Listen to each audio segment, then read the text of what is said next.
This is released for the sake of education. This is a brief key insight about all the concepts of the book. We provide free audio books, key insights, summaries and brief study notes on the concepts of the books. So make sure to subscribe and become a part of our family. Without wasting any second, let's dive into the ocean of words.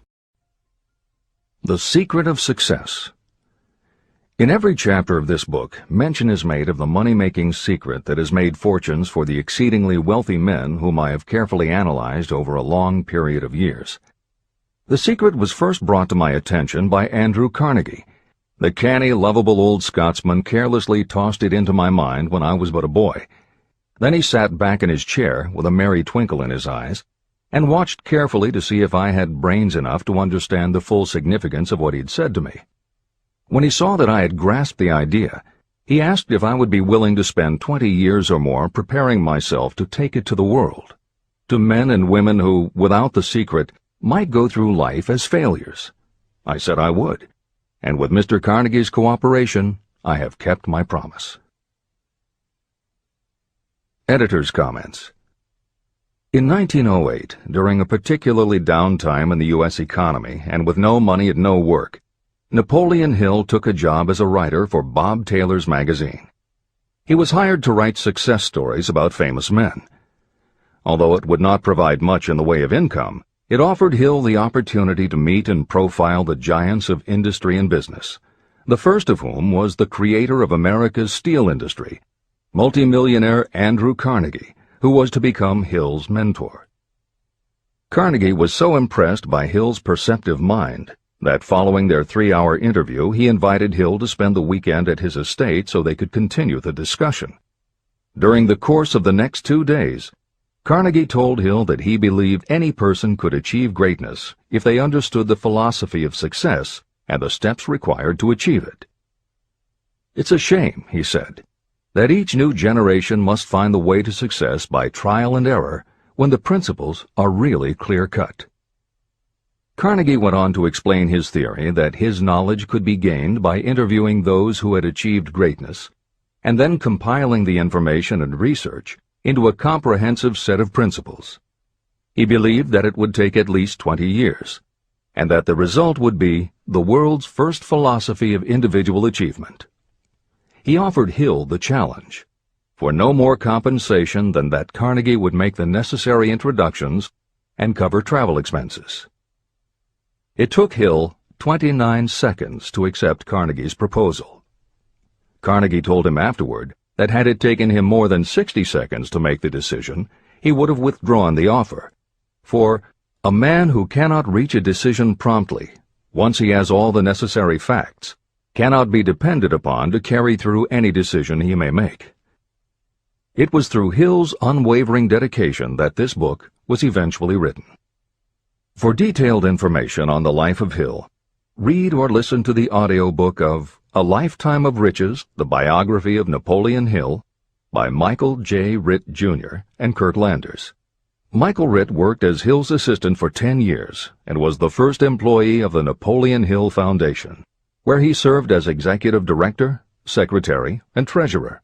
The material in his book comes from his own personal knowledge of Hill, as well as from Hill's unpublished autobiography. That is the end of the editor's comment. This book, Think and Grow Rich, contains the Carnegie secret, a secret that has been tested by thousands, now millions of people in almost every walk of life. It was Mr. Carnegie's idea that the magic formula, which gave him a stupendous fortune, ought to be placed within reach of people who do not have the time to investigate how others had made their money. It was his hope that I might test and demonstrate the soundness of the formula through the experience of men and women in every calling. He believed the formula should be taught in all public schools and colleges. He said that if it were properly taught, it would revolutionize the entire educational system, and the time spent in school could be reduced to less than half.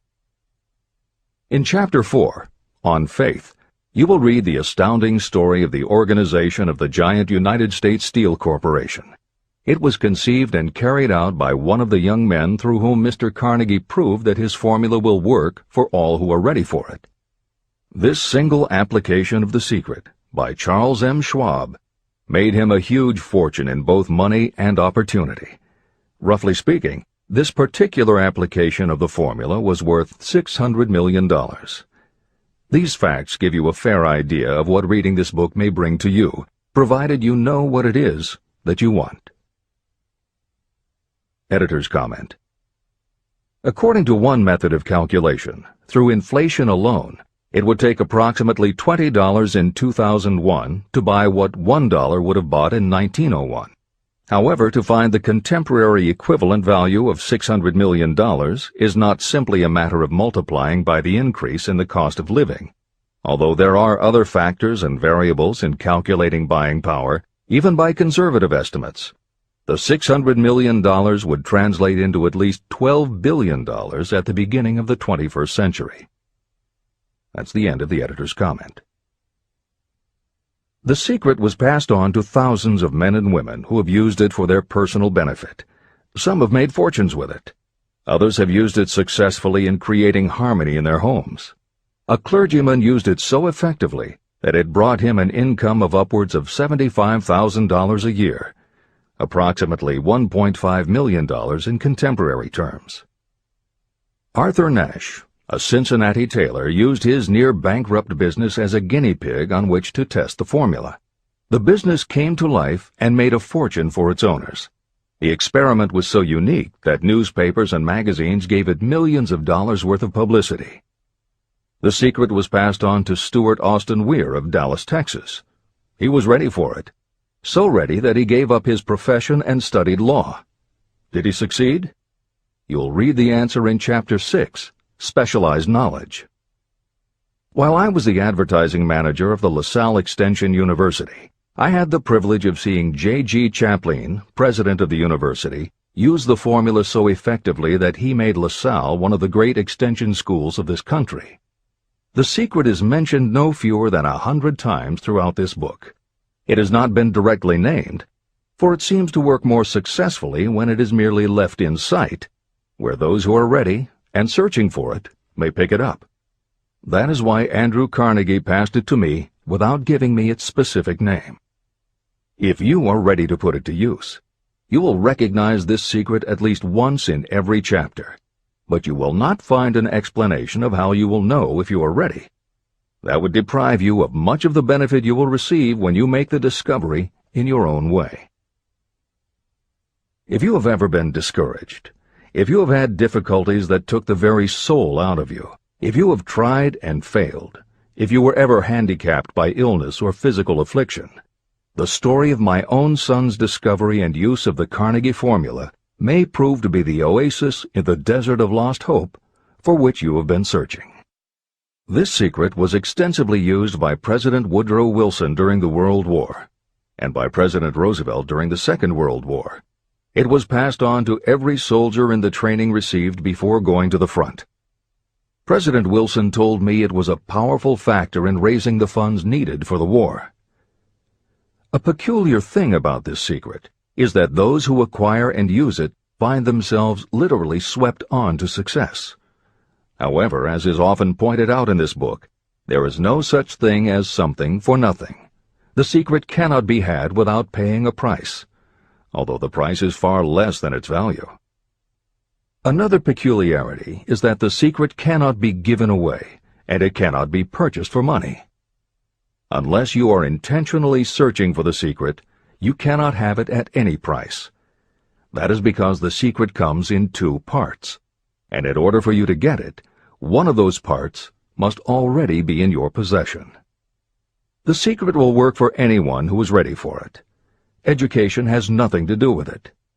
Long before I was born, the secret had found its way into the possession of Thomas A. Edison, and he used it so intelligently that he became the world's leading inventor, although he had only 3 months of schooling. The secret was passed on to Edwin C. Barnes, a business associate of Mr. Edison's. He used it so effectively that he accumulated a great fortune and retired from active business while still a young man. You will find his story at the beginning of the next chapter. It should convince you that riches are not beyond your reach, and that no matter where you are in life, you can still be what you wish to be. Money, fame, recognition, and happiness can be had by you if you are ready and determined to have these blessings. How do I know these things? You should have the answer before you finish this book. You may find it in the very first chapter or on the last page. While I was doing the research that I had undertaken at Andrew Carnegie's request, I analyzed hundreds of well-known men. Many of them attributed the accumulation of their vast fortunes to the Carnegie secret. Among these men were Henry Ford. Founder of the Ford Automobile Company, Ford started with no money and little education, yet became one of the most successful self-made businessmen in American history. William Wrigley, Jr., a traveling salesman who found that his customers liked the chewing gum he gave away as a premium better than the goods he sold, so he started his own company. John Wanamaker. Known as the Merchant Prince, he created the world's first department store and was hailed for his innovations in marketing, customer service, and employee benefits. James J. Hill. Known as the Empire Builder, he built the transcontinental Great Northern Railway, encouraged homesteading in the West, then established shipping routes linking America to Asia. George S. Parker. A school teacher who grew tired of fixing his students' pens, he created a new design, founded the Parker Pen Company, and turned a simple idea into a fortune. E. M. Statler. The son of a poor pastor, he started as a bellboy and worked his way up until he was able to start his own chain of Statler hotels, famous for their luxury and service with a smile. Henry L. Doherty. Started at age 12 as an office boy for Columbia Gas, he went on to acquire 53 utilities companies and patented 140 innovations for natural gas and oil production. Cyrus H.K. Curtis. Starting with a small agricultural weekly, Curtis turned it into Ladies' Home Journal, created Saturday Evening Post, then assembled one of the largest newspaper empires. George Eastman. Inventor and founder of the Eastman Kodak Company, he created many of the innovations that popularized photography and transformed the motion picture industry. Charles M. Schwab. The right-hand man of Andrew Carnegie, he was president of Carnegie Steel Company, brokered the deal that formed U.S. Steel, and went on to found Bethlehem Steel. Theodore Roosevelt. 26th President of the United States from 1901 to 1909. John W. Davis. A lawyer and political leader, Davis was Solicitor General under President Woodrow Wilson and later appointed Ambassador to Great Britain. Elbert Hubbard. Philosopher, publisher of the Fra magazine, and founder of the Roy Crofters Artists Colony, Hubbard was also the author of many bestsellers including A Message to Garcia. Wilbur Wright. A bicycle shop owner who, with his brother Orville, became the first Americans to fly heavier-than-air aircraft and pioneered the aviation industry. William Jennings Bryan. Newspaper publisher, presidential nominee, Secretary of State under President William McKinley, but perhaps best known as the lawyer who defended creationism at the Scopes monkey trial. Dr. David Starr Jordan. Educator, scientist, author of over 50 books, he was the nation's youngest university president at Indiana University and became the first president of Stanford University. J. Ogden Armour. Inherited his family's meatpacking business, turned it into a conglomerate with more than 3,000 products, was an owner of the Chicago Cubs, and a director of National City Bank and American International Corporation. Arthur Brisbane.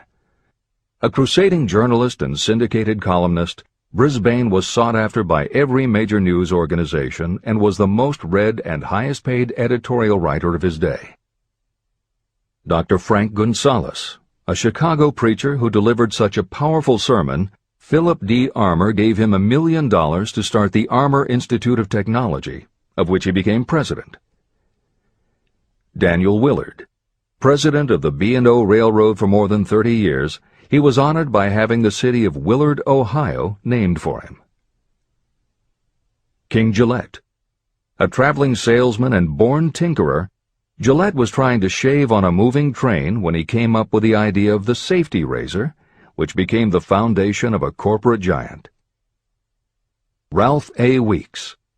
President of International Correspondence Schools, Weeks helped finance Napoleon Hill's Intra-Wall Institute, established to educate and rehabilitate prison inmates.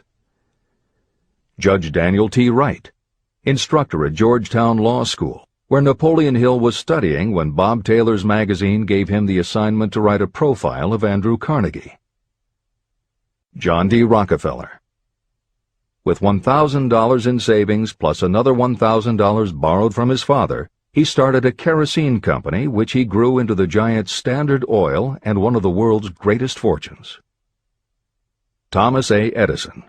Inventor and entrepreneur, he perfected the electric light bulb, the phonograph, the motion picture camera, and owned the rights to more than 1,000 patented inventions. Frank A. Vanderlip. A poor boy who became a journalist, social reformer, and self-made millionaire, he was president of the National City Bank, now Citibank, and Assistant Secretary of the Treasury. F. W. Woolworth. A clerk in a general store, he pioneered the idea of fixed-price selling and self-service and forever changed retail selling with a chain of Woolworth 5 and 10 cent stores. Colonel Robert A. Dollar. Starting with a small schooner bought to haul lumber down the West Coast, he built the Dollar Steamship Company, the largest fleet of luxury liners sailing under the U.S. flag. Edward A. Filene. Founder of the Boston-based stores, he devised revolutionary methods of distribution and merchandising and became famous for the first bargain basement department. Edwin C. Barnes. The only man Thomas Edison ever had as a partner, Barnes took Edison's failing dictaphone and sold it so successfully it became a fixture in offices and made him a multimillionaire. Arthur Nash. A Cincinnati tailor who used his bankrupt business as a guinea pig for the Carnegie Secret and was so successful the newspapers made him famous as Golden Rule Nash. Clarence Darrow. Famed as a lawyer, public speaker, and defender of the underdog, Darrow is best known as the lawyer who defended teaching the theory of evolution at the Scopes monkey trial. Woodrow Wilson. 28th President of the United States of America from 1913 to 1921. William Howard Taft. 27th President of the United States of America from 1909 to 1913. Luther Burbank. World-renowned horticulturalist who introduced over 800 varieties of new plants in his effort to improve the quality of plants and thereby increase the world's food supply. Edward W. Bok. Although he had only 6 years' schooling, by the age of 20 he was editor of Ladies' Home Journal, which he helped to build into the world's most widely circulated magazine. Frank A. Munsey. A telegraph operator who quit to launch Argosy magazine, then parlayed his fortune into a newspaper empire that included the Washington Times and the New York Herald. Elbert H. Gary. Chairman of U.S. Steel, at the time the largest corporation in the world, Gary spearheaded the construction of its first major project, the Gary Works Steel Plant, and the city of Gary, Indiana. Dr. Alexander Graham Bell. Best known as the inventor of the telephone, Bell also perfected recording devices, advances in aircraft, and was a co-founder of the National Geographic Society. John H. Patterson. President of National Cash Register, Patterson was known as an advertising visionary and a genius at motivating his sales force, which made NCR the leader in its field. Julius Rosenwald. A small manufacturer who foresaw the future of mail order, he bought 25% of Sears Roebuck & Company, and together with Richard Sears built it into an icon of American business. Stuart Austin Weir. A construction engineer Hill met in the Texas oil fields who, inspired by the Carnegie Secret, went to law school after age 40 and also helped publish Napoleon Hill's magazine. Dr. Frank Crane. A noted psychologist, essayist, and author of the book 4-Minute Essays on subjects such as The Price of Liberty, Pragmatism, The Duty of the Rich, and How to Keep Friends. J.G. Chaplin, president of the LaSalle Extension University at the time Napoleon Hill worked in the university's advertising and sales department, where he first realized his talent for motivating people. Jennings Randolph, a congressman, then U.S. Senator from West Virginia, Randolph was a lifelong admirer of Napoleon Hill, and it was he who encouraged Hill to act as advisor to President Franklin Delano Roosevelt. These names represent a small fraction of well-known Americans whose achievements, financial and otherwise, prove that those who understand and apply the Carnegie secret reach high positions in life. Editor's comment. As Napoleon Hill says, the preceding list includes only some of the more than 500 multimillionaires and extraordinarily successful individuals whom Napoleon Hill interviewed prior to writing Think and Grow Rich. It does not include the equally impressive list of people he came in contact with after the publication, nor does it include the names of those who did not have the opportunity to meet Napoleon Hill personally, but who attribute their success to having read this book. It is said that Napoleon Hill and Think and Grow Rich have made more millionaires than any other person in history. It might equally well be said that Napoleon Hill inspired more motivational experts than any other man in history. It is practically impossible to find a motivational speaker who does not draw upon Hill's work. His influence can be seen in the writings of his early peers, Dale Carnegie and Norman Vincent Peale. Later successful authors and speakers such as W. Clement Stone, Og Mandino, and Earl Nightingale either worked directly with Napoleon Hill or with the Napoleon Hill Foundation. Echoes of Hill's principles can also be found in books by people as diverse as Wally Famous Amos, Mary Kay Ash, Ken Blanchard, Adelaide Bry, Chicken Soup for the Soul authors Jack Canfield and Mark Victor Hansen, Debbie Fields, Shakti Gawain, John Gray, Susan Jeffers, Bruce Jenner, Charlie Tremendous Jones, Tommy Lasorda, Art Linkletter, Joan London, Dr. Maxwell Maltz, James Redfield, Dr. Bernie Siegel, Jose Silva, Brian Tracy, Lillian Vernon, and Dennis Waitley. Stephen Covey, author of The 7 Habits of Highly Effective People, has often spoken of the influence of Napoleon Hill. Anthony Robbins, arguably the most successful motivational author and speaker at the beginning of the 21st century, has acknowledged Napoleon Hill as a personal hero. That is the end of the editor's comment. I have never known anyone who was inspired to use the Carnegie secret who did not achieve noteworthy success. On the other hand, I have never known anyone to distinguish themselves or to accumulate riches of any consequence without possession of the secret. From these two facts, I draw the conclusion that the secret is more important for self-determination than anything you receive through what is popularly known as education. Somewhere, as you read, the secret will jump from the page and stand boldly before you, if you are ready for it. When it appears, you will recognize it. Whether you receive the sign in the first chapter or the last, stop for a moment when it presents itself, and make a note of the time and place. You will want to remember, because it will mark the most important turning point of your life. Remember, too, as you go through the book, that it deals with facts and not with fiction. Its purpose is to convey a great universal truth through which you, if you are ready, may learn what to do and how to do it. You will also receive the needed stimulus to make a start. As a final word of preparation, may I offer one brief suggestion which may provide a clue how the Carnegie secret may be recognized?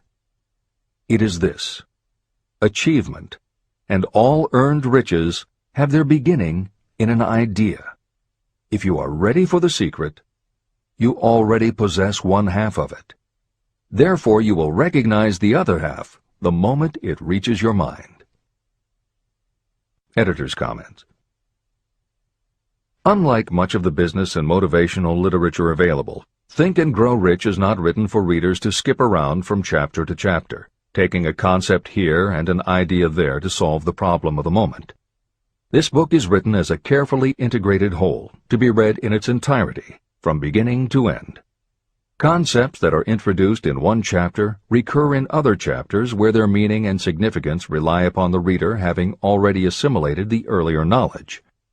The chapters are designed to build upon one another in such a way that every word is to be read, every idea is to be considered, and every concept is to be understood and absorbed. Think and Grow Rich is often called the first philosophy of personal achievement, and a philosophy is more than a collection of solutions to business problems. A philosophy is a system of principles that will guide your thoughts and actions, and provide you with a code of ethics and a standard of values. Think and Grow Rich will not just change what you think, it will literally change the way you think. In preparing this new and updated edition, every aspect of Think and Grow Rich has been analyzed to ensure its relevance to the current business climate. In those instances where material might be considered dated or out of step with contemporary practices, the original text has been updated or augmented with relevant new material. A hallmark of the original edition of Think and Grow Rich is that in every chapter Napoleon Hill cites real-life examples based on his own first-hand knowledge of America's most successful self-made multimillionaires. In this edition, every one of Hill's stories has been retained, and the editors have added contemporary examples and modern parallels which clearly demonstrate that Hill's principles are as up-to-date as today and still guiding those who succeed. In addition to contemporary examples, where the editors felt it would be of interest to the reader, we have included marginal notes that provide relevant information about recent developments. Where applicable, we have also suggested books or other materials that complement various aspects of Napoleon Hill's philosophy. On a more technical note, the editors have approached the written text as we would that of a living author. When we encountered what modern grammarians would consider run-on sentences, outdated punctuation, or other matters of form, we opted for contemporary usage. Those readers familiar with earlier editions will note that the chapter numbers have been changed in this edition. Originally, Think and Grow Rich began with an unnumbered chapter, a word from the author. In this edition, that text appears as Chapter 1, and is renamed The Secret of Success. The chapters that follow are renumbered sequentially and proceed in their original order. The chapter that was previously titled The Mystery of Sex Transmutation has been retitled Sexuality, Charisma and Creativity, and the text has been restructured and annotated to reflect the role of women in contemporary society. All editorial commentary is clearly set off in a font and style that is different from the original text. This is the end of the editor's comments.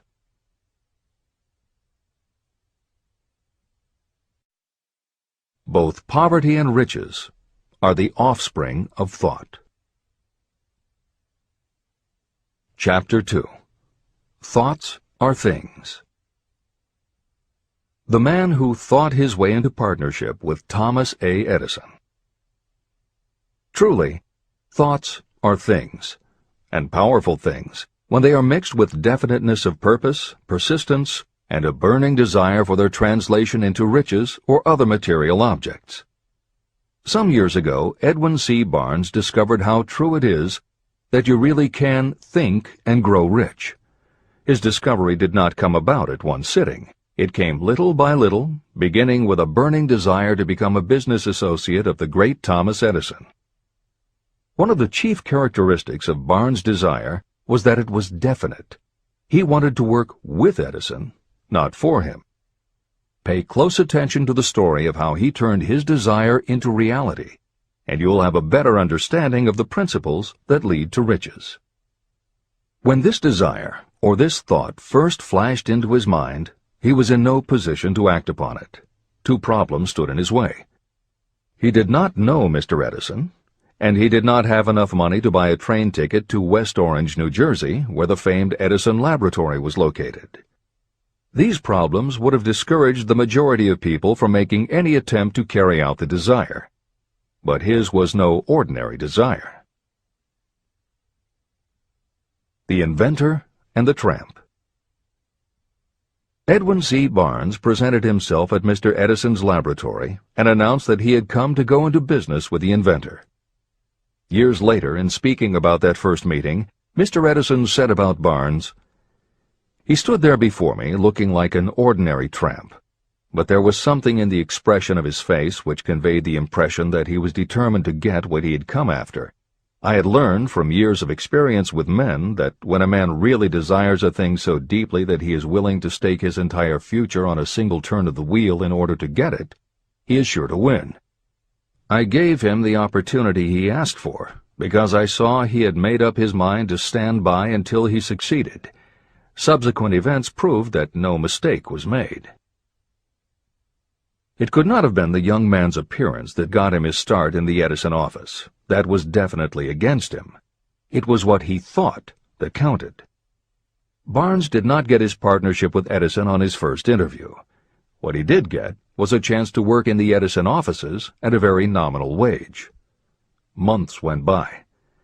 Nothing happened to bring nearer the goal that Barnes had set as his definite major purpose. But something important was happening in Barnes' mind. He was constantly intensifying his desire to become the business associate of Edison. Psychologists have correctly said, when one is truly ready for a thing, it puts in its appearance. Barnes was ready for a business association with Edison, and he was determined to remain ready until he got what he was seeking. He did not say to himself, "Ah, well, what's the use? I guess I'll change my mind and try for a salesman's job." But he did say, "I came here to go into business with Edison, and I'll accomplish my goal if it takes the remainder of my life." He meant it. What a different story people would tell if only they would adopt a definite purpose and stand by that purpose until it had time to become an all-consuming obsession. Maybe young Barnes did not know it at the time, but his bulldog determination and his persistence in focusing on a single desire was destined to mow down all opposition and bring him the opportunity he was seeking. When the opportunity came, it appeared in a different form and from a different direction than Barnes had expected. That is one of the tricks of opportunity. It has a sly habit of slipping in by the back door, and often it comes disguised in the form of misfortune or temporary defeat. Perhaps this is why so many people fail to recognize opportunity. Mr. Edison had just perfected a new device, known at that time as the Edison dictating machine. His salesmen were not enthusiastic about the machine. They did not believe it could be sold without great effort. Barnes saw his opportunity. It had crawled in quietly, hidden in a queer-looking machine that interested no one but Barnes and the inventor. Barnes knew he could sell the Edison dictating machine, and he told Edison so. Edison decided to give him his chance. And Barnes did sell the machine. In fact, he sold it so successfully that Edison gave him a contract to distribute and market it all over the nation. Out of that business association, Barnes made himself rich in money, but he did something infinitely greater. He proved that you really can think and grow rich. How much actual cash that original desire of Barnes was worth to him, I have no way of knowing. Perhaps it brought him $2 or $3 million. Editor's comment: $3 million in the early years of the 20th century would be comparable to more than $50 million in terms of buying power at the beginning of the 21st century. This is the end of the editor's comment. But the amount becomes insignificant compared with the greater asset he acquired: the definite knowledge that an intangible impulse of thought can be transmuted into material rewards by the application of known principles. Barnes literally thought himself into a partnership with the great Edison. He thought himself into a fortune.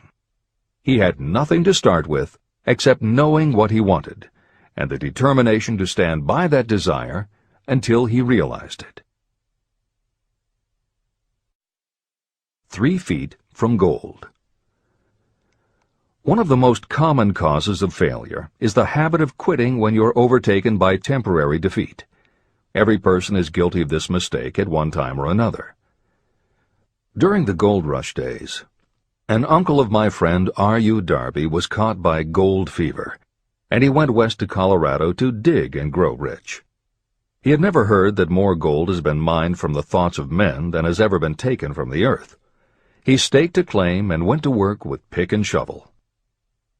After weeks of labor, he was rewarded by the discovery of the shining ore.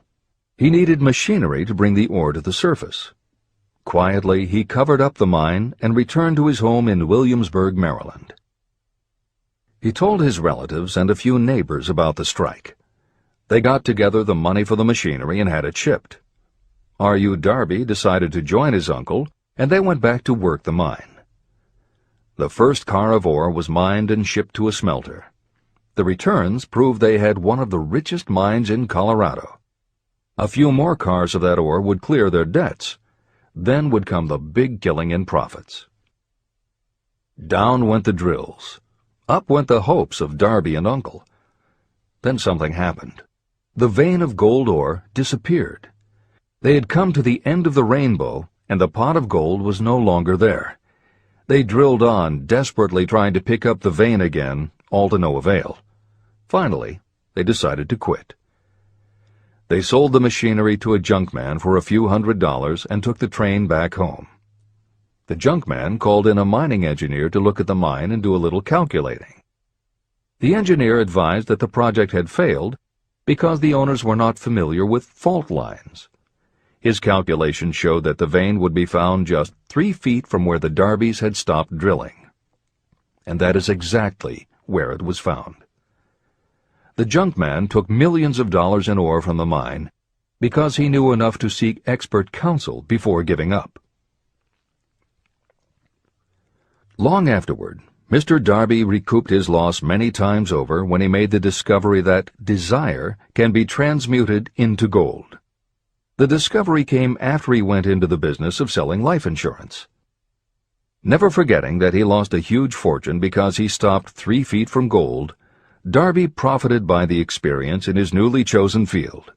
He simply said to himself, "I stopped 3 feet from gold, but I will never stop because men say no when I ask them to buy insurance." Darby became one of a small group of men who sell over $1 million in life insurance annually. He owed his stickability to the lesson he learned from his quitability in the gold mining business. Before success comes in anyone's life, that person is sure to meet with much temporary defeat, and perhaps some failure. When defeat overtakes a person, the easiest and most logical thing to do is to quit. That is exactly what the majority of people do. More than 500 of the most successful people this country has ever known told me their greatest success came just one step beyond the point at which defeat had overtaken them. Failure is a trickster with a keen sense of irony and cunning. It takes great delight in tripping you just when success is almost within reach. Editor's comments.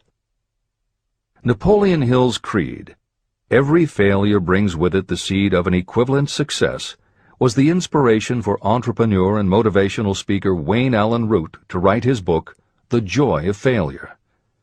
Published in the late 1990s, it not only tells Wayne's personal story of using his failures as stepping stones to success, he also recounts stories from other successful people, which prove that the rich and famous got to be that way only because of what they learned from their failures. People such as Jack Welch, the hugely successful CEO of General Electric, who early in his career failed dramatically when a plastics plant for which he was responsible blew up. Billionaire Charles Schwab was a failure at school and university, flunking basic English twice due to a learning disability, and then failed on Wall Street more than once before he thought of the idea that grew to make him very rich indeed.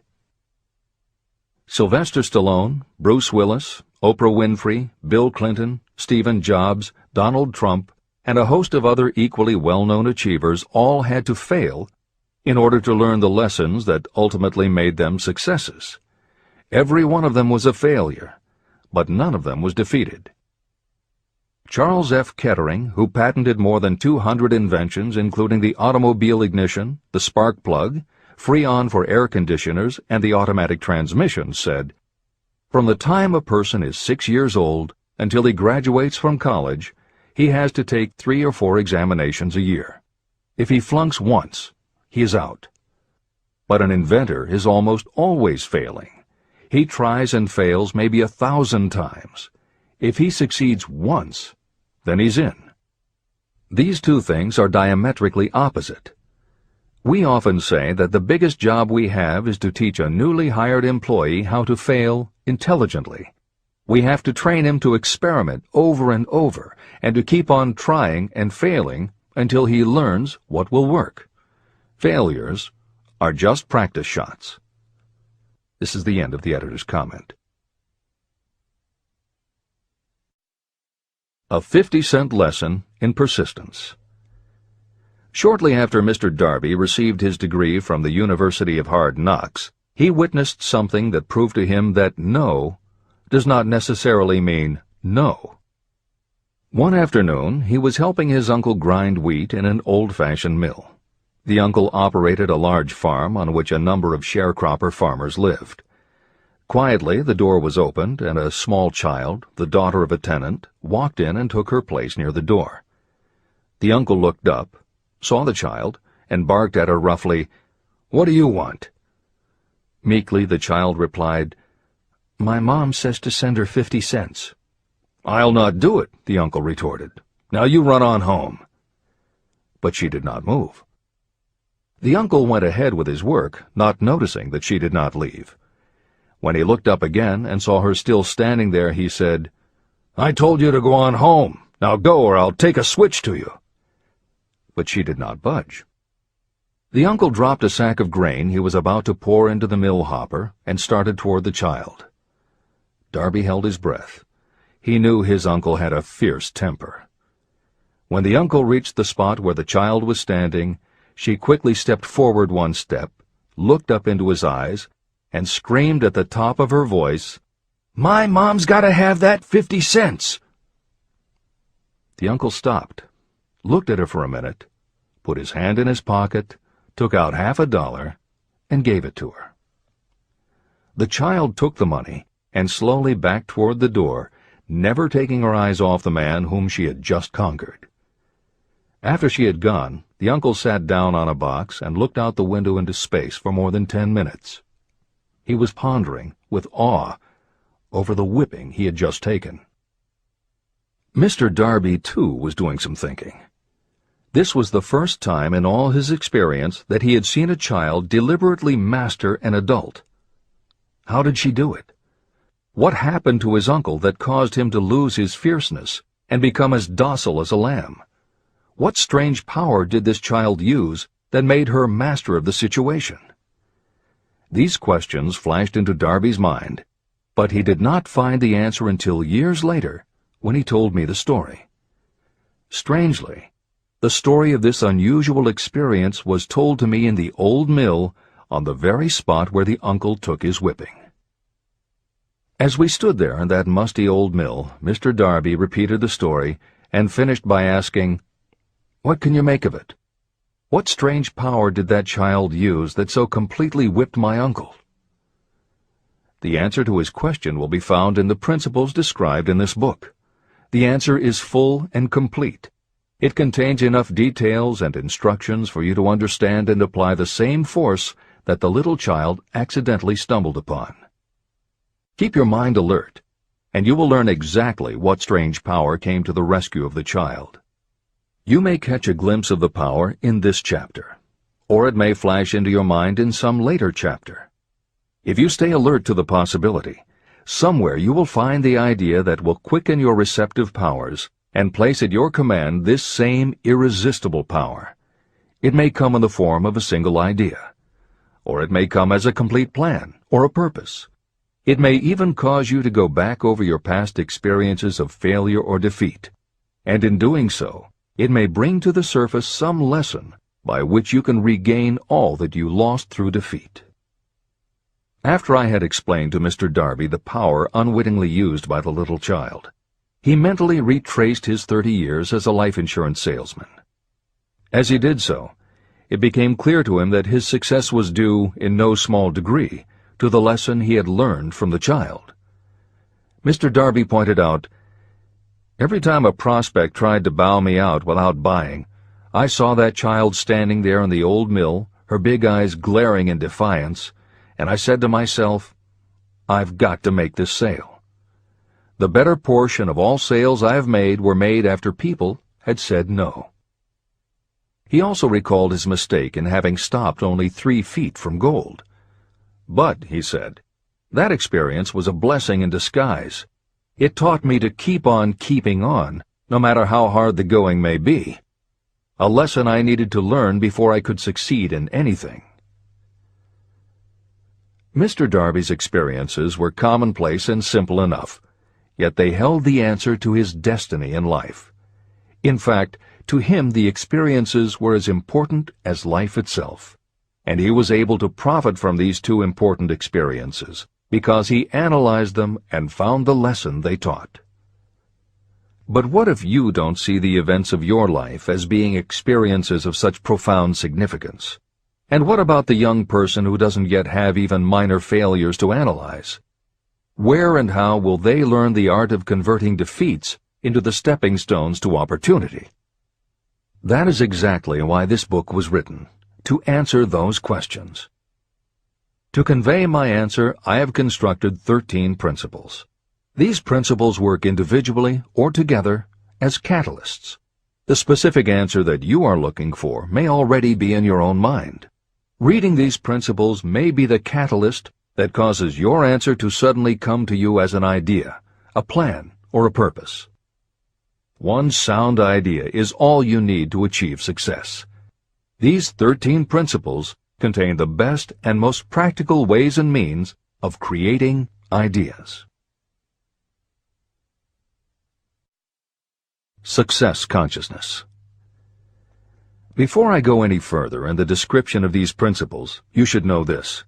When riches begin to come, they come so quickly and in such great abundance that you will wonder where they've been hiding during all those lean years. This is an astounding statement, especially when you take into consideration the popular belief that riches come only to those who work hard and long. When you begin to think and grow rich, you will observe that riches begin with a state of mind, with definiteness of purpose, with little or no hard work. What you need to know now is how to acquire the state of mind that will attract riches. I spent 25 years researching the answer to that question, because I, too, wanted to know how wealthy men become that way. What you will learn is that as soon as you master the principles of this philosophy, and begin to apply those principles, your financial status will begin to improve. Everything you touch will begin to transmute itself into an asset for your benefit. Impossible? Not at all. One of the main weaknesses the average person suffers is too much familiarity with the word impossible. We know all the rules that will not work. We know all the things that cannot be done. This book was written for those who seek the rules that have made others successful and are willing to stake everything on those rules. Success comes to those who become success conscious. Failure comes to those who allow themselves to become failure conscious. The object of this book is to help you learn the art of changing your mind from failure consciousness to success consciousness. Another weakness is the habit of measuring everything and everyone by your own impressions and beliefs. Some of you reading this will have trouble believing that you can think and grow rich because your thought habits have been steeped in poverty, misery, failure, and defeat. This kind of thinking reminds me of the story about the man who came from China to study at the University of Chicago. One day, President Harper met this young man on campus and stopped to chat with him for a few minutes. He asked what had impressed him as being the most noticeable characteristic of the American people.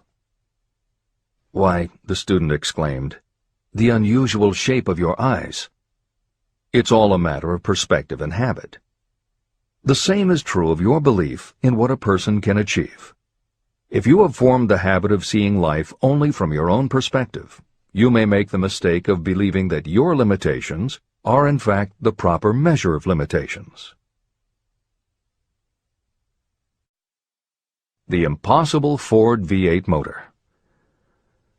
When Henry Ford decided to produce his famous V8 motor, he chose to build an engine with the entire 8 cylinders cast in one block. Ford instructed his engineers to produce a design for the engine. The design was drawn up on paper, but the engineers agreed to a man that it was simply impossible to cast an 8-cylinder engine block in one piece. Ford said, "Produce it anyway." But they replied, "It's impossible." "Go ahead," Ford commanded, "and stay on the job until you succeed, no matter how much time is required." So the engineers went ahead. 6 months went by. Nothing happened. Another 6 months passed, and still nothing. The engineers tried every conceivable plan to carry out the orders, but the thing seemed out of the question. Impossible. At the end of the year, Ford again checked with his engineers, and again they told him they had found no way to carry out his orders. "Go right ahead," said Ford. "I want it, and I'll have it." They went ahead. And then, as if by a stroke of magic, the secret was discovered. The Ford determination had won once more. Henry Ford was a success because he understood and applied the principles of success. One of these principles is desire, knowing clearly what you want. Remember this Ford story as you continue reading this book. Pick out the lines in which the secrets of his stupendous achievement have been described. If you do this, if you can put your finger on those particular principles that made Henry Ford rich, you may equal his achievements in almost any calling for which you are suited. Editor's comments. To those readers who may interpret Ford's actions as nothing more than obstinacy, the editors would point out that he was employing a technique that has become a common part of strategic planning in many industries, including aerospace, computers, medicine, and the military. When launching large, complicated, long-term projects, the planners often know that at certain points along the way they will need components that simply do not yet exist. The fact that at the beginning there is no way to get from A to B does not deter them. There are many parts of the project they can get started on now, and they just assume that by the time they get to the point where they will need a technology or a device, they will have solved the problem of making it, and they have been proven right time and again. Stated simply, the technique is to clearly know what you want to accomplish, have faith in your ability to do it, and persist until you have accomplished your goal. This is the end of the editor's comments. Why you are the master of your fate. When the famed English poet William Henley wrote the prophetic lines, "I am the master of my fate, I am the captain of my soul," he should have informed us that the reason we are the masters of our fate, the captains of our souls, is that we have the power to control our thoughts. He should have told us that it is because in some way our brains become magnetized with the dominating thoughts that we hold in our minds. And it is as though our magnetized minds attract to us the forces, the people, and the circumstances of life that are in sync with our dominating thoughts. He should have told us that before we can accumulate riches in great abundance, we must magnetize our minds with intense desire for riches. That we must become money-conscious until the desire for money drives us to create definite plans for acquiring it. But, being a poet, Henley contented himself by stating a great truth in poetic form, leaving those who followed him to interpret the philosophical meaning of his lines. Little by little, the truth has unfolded itself, until I have come to know with certainty that the principles described in this book hold the secret of mastery over our economic fate. Principles that can change your destiny. We are now ready to examine the first of these principles, and as we do, I ask you to maintain a spirit of open-mindedness. Remember as you read that these principles are not my invention, nor are they the invention of any one person. These principles have worked for literally millions of people. You, too, can put them to work for you and your own enduring benefit. You will find it easy, not hard to do. Some years ago, I delivered the commencement address at Salem College in Salem, West Virginia. I emphasized with so much intensity the need to have a burning desire that one of the members of the graduating class became completely convinced and made it a cornerstone of his own philosophy. That young man became a congressman and an important factor in President Franklin D. Roosevelt's administration. He wrote me a letter in which he so clearly stated his opinion of the principle of desire outlined in the next chapter that I have chosen to publish his letter as an introduction to that chapter. It gives you an idea of the rewards to come. My dear Napoleon, my service as a member of Congress having given me an insight into the problems of men and women, I am writing to offer a suggestion which may become helpful to thousands of worthy people. In 1922, you delivered the commencement address at Salem College when I was a member of the graduating class. In that address, you planted in my mind an idea which has been responsible for the opportunity I now have to serve the people of my state, and will be responsible, in a very large measure, for whatever success I may have in the future. I recall, as though it were yesterday, the marvelous description you gave of the method by which Henry Ford, with but little schooling, without a dollar, with no influential friends, rose to great heights.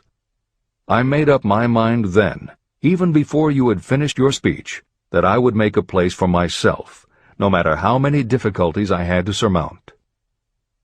Thousands of young people will finish their schooling this year and within the next few years. Every one of them will be seeking just such a message of practical encouragement as the one I received from you. They will want to know where to turn, what to do to get started in life. You can tell them, because you have helped to solve the problems of so many, many people. There are thousands of people in America today who would like to know how they can convert ideas into money. People who must start from scratch, without finances, and recoup their losses. If anyone can help them, you can. If you publish the book, I would like to own the first copy that comes from the press, personally autographed by you. With best wishes, believe me, cordially yours, Jennings Randolph. Since that time in 1922, I watched Jennings Randolph rise to become one of the nation's leading airline executives, a great inspirational speaker, and a United States Senator from West Virginia. 35 years after I made that speech, it was my pleasure to return to Salem College in 1957 and deliver the baccalaureate sermon. At that time, I received an honorary Doctor of Literature degree from Salem College. Editor's comments. As you begin the next chapter, the editors would like to reinforce the earlier statement that what you are reading is not just a collection of theories out of which you can cherry-pick what you like. The 13 principles of success were proven by the real-life experiences of the long list of famous successful people cited earlier by Napoleon Hill. His techniques are also practiced and endorsed by the contemporary experts and authors whom the editors mentioned, following Hill's list. More than 60 million people have purchased copies of the book that you are now holding in your hands. If this book has proven to be that successful, surely you owe it to yourself to give it every chance to work for you too. Read it. Don't question it. Do it. If you don't, if you think that you know better than Napoleon Hill, if you decide to pick and choose the parts that you will believe or follow, then, if you don't succeed, you will never know if your failure lies with this book or with you. This is the end of the editor's comments. Whatever the mind of man can conceive and believe, it can achieve. Chapter 3. Desire, the starting point of all achievement. The first step toward riches. When Edwin C. Barnes climbed down from the freight train in West Orange, New Jersey, he may have resembled a tramp, but his thoughts were those of a king. As he made his way from the railroad tracks to Thomas A. Edison's office, his mind was at work. He saw himself standing in Edison's presence. He heard himself asking Mr. Edison for an opportunity to carry out the one consuming obsession of his life, a burning desire to become the business associate of the great inventor. Barnes' desire was not a hope. It was not a wish. It was a pulsating desire which transcended everything else. It was definite. A few years later, Edwin C. Barnes again stood before Edison, in the same office where he first met the inventor. This time, his desire had been translated into reality. He was in business with Edison. The dominating dream of his life had become a reality. Barnes succeeded because he chose a definite goal, placed all his energy, all his willpower, all his effort. He put everything he had into achieving that goal. 5 years passed before the chance he had been seeking made its appearance. To everyone except himself, he appeared to be just another cog in the Edison business wheel. But in Edwin Barnes' own mind, he was the partner of Edison every minute from the very day that he first went to work there. It is a remarkable illustration of the power of a definite desire. Barnes won his goal because he wanted to be a business associate of Mr. Edison's more than he wanted anything else. He created a plan by which to attain that purpose, and he burned all bridges behind him. He stood by his desire until it became the dominating obsession of his life, and finally, a fact. When he went to West Orange, he did not say to himself, "I will try to induce Edison to give me a job of some sort." He said, "I will see Edison and put him on notice that I have come to go into business with him." He did not say, "I will keep my eyes open for another opportunity in case I fail to get what I want in the Edison organization." He said, "There is one thing in this world that I am determined to have, and that is a business association with Thomas A. Edison. I will burn all bridges behind me and stake my entire future on my ability to get what I want." He left himself no possible way of retreat. He had to win or perish. That is all there is to the Barnes story of success. Allow yourself no retreat. A long while ago, a great warrior faced a situation in which he had to make a decision that ensured his success on the battlefield. He was about to send his armies against a powerful foe whose men outnumbered his. He loaded his soldiers into boats, sailed to the enemy's country, and unloaded the soldiers and equipment. Then he gave the order to burn the ships that had carried them. Addressing his men before the first battle, he said, "You see the boats going up in smoke. That means we cannot leave these shores alive unless we win. We now have no choice. We win or we perish." They won. Every person who wins in any undertaking must be willing to burn his ships and cut all sources of retreat. That is the only way you can be sure of maintaining the state of mind known as a burning desire to win. It is essential to success. The morning after the Great Chicago Fire, a group of merchants stood on State Street, looking at the smoking remains of what had been their stores. They went into a conference to decide if they would try to rebuild or if they would leave Chicago and start over in a more promising section of the country. They decided to leave. All except one. The merchant who decided to stay and rebuild pointed a finger at the remains of his store and said, "Gentlemen, on that very spot I will build the world's greatest store, no matter how many times it may burn down." That was in 1871. The store was built. It still stands there today. The Marshall Field's department store is a towering monument to the power of that state of mind known as a burning desire. The easy thing would have been for Marshall Field to do exactly what his fellow merchants did. When the going was hard and the future looked dismal, they pulled up and went where the going seemed easier. Mark well this difference between Marshall Field and the other merchants. It is that difference which distinguishes those who succeed from those who fail. Every human being old enough to understand the value of money wishes for it, but wishing will not bring riches. Desiring riches, with a state of mind that becomes an obsession, then planning definite ways and means to acquire riches, and backing those plans with persistence, a persistence which does not recognize failure. That's what will bring riches. Editor's comments. In other of his writings, Napoleon Hill uses the term definiteness of purpose as being interchangeable with desire. The following explanation is adapted from the Napoleon Hill Foundation's book, Believe and Achieve. Desire, or definiteness of purpose, is more than goal setting. In simplest terms, your desire is your roadmap to achieving an overall career objective. Your goals represent specific steps along the way. Having a desire, or definiteness of purpose for your life, has a synergistic effect on your ability to achieve your goals. As you become better at what you do, you devote all of your resources toward reaching your objective. You become more alert to opportunities, and you reach decisions more quickly.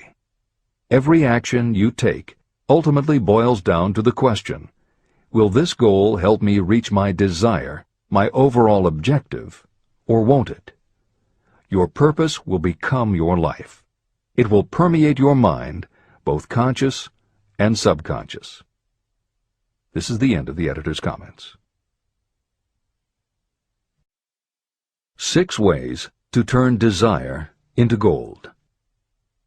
The method by which your desire for riches can be transmuted into its financial equivalent consists of 6 definite, practical steps. 1. Fix in your mind the exact amount of money you desire. It is not sufficient merely to say, "I want plenty of money." Be definite about the amount.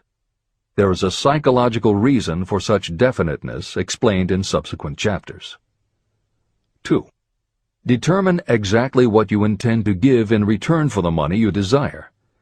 There is no such reality as something for nothing. 3. Establish a definite date when you intend to possess the money you desire. 4. Create a definite plan for carrying out your desire, and begin at once, whether you are ready or not, to put this plan into action. 5. Now write it out. Write a clear, concise statement of the amount of money you intend to acquire. Name the time limit for its acquisition. State what you intend to give in return for the money, and describe clearly the plan through which you intend to accumulate it. 6. Read your written statement aloud, twice daily.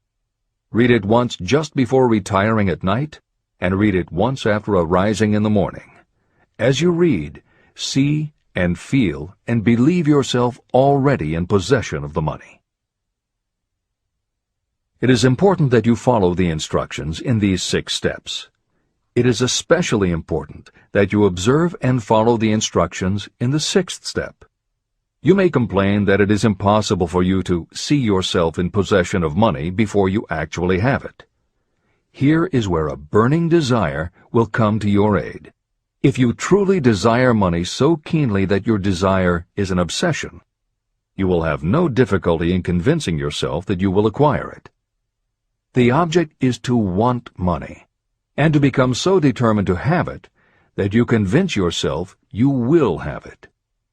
If you have not been schooled in the workings of the human mind, these instructions may appear impractical.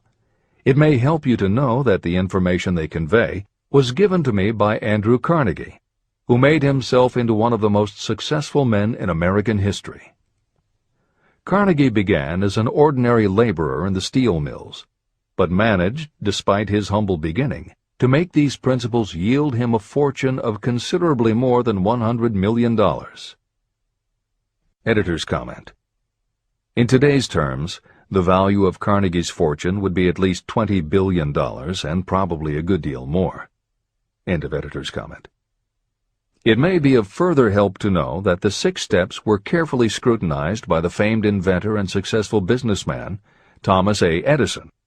He gave his stamp of approval, saying they are not only the steps essential for the accumulation of money, but also for the attainment of any goal. Editor's comments. In the time since Napoleon Hill wrote these words, advances in our understanding of both the physiology of the brain and the psychology of the mind have yielded a much greater understanding of human motivation. Even so, the methods used by modern motivational experts are essentially the same techniques advised by Hill. Research studies confirm that there is sound psychological basis for doing as Hill advises. Be very specific when setting goals. Perform the physical act of committing those goals to paper, and repeat your stated goal aloud to yourself often. These techniques have gained wide acceptance among modern experts in the field. The psychological principle at work is similar to that which underlies autosuggestion and self-hypnosis, concepts that will be discussed in greater depth in Chapter 5, Autosuggestion, and in Chapter 13, The Subconscious Mind. Hill's instruction to see yourself as you will be when you have already achieved your objective is also a specific technique.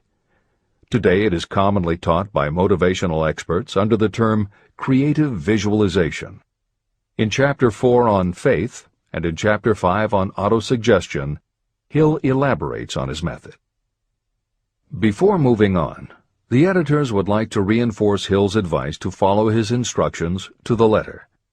The editors know there is a tendency for the reader to assume that it is enough for them just to intellectually understand a concept. As you read Hill's 6 points, you probably found yourself thinking, sure, some people might need to write things down, but I'm not a kid, I get the idea.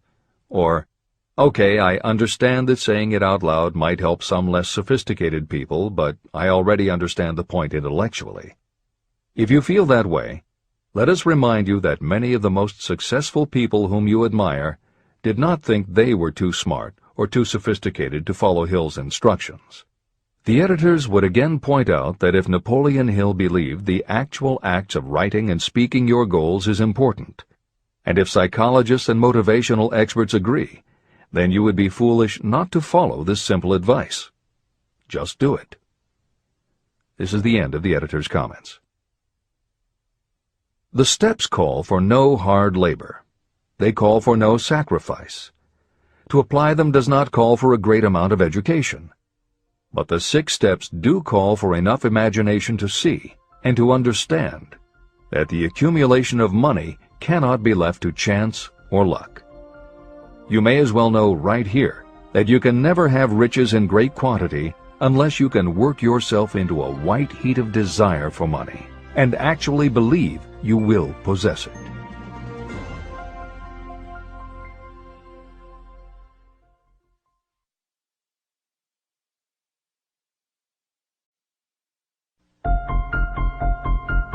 The power of great dreams.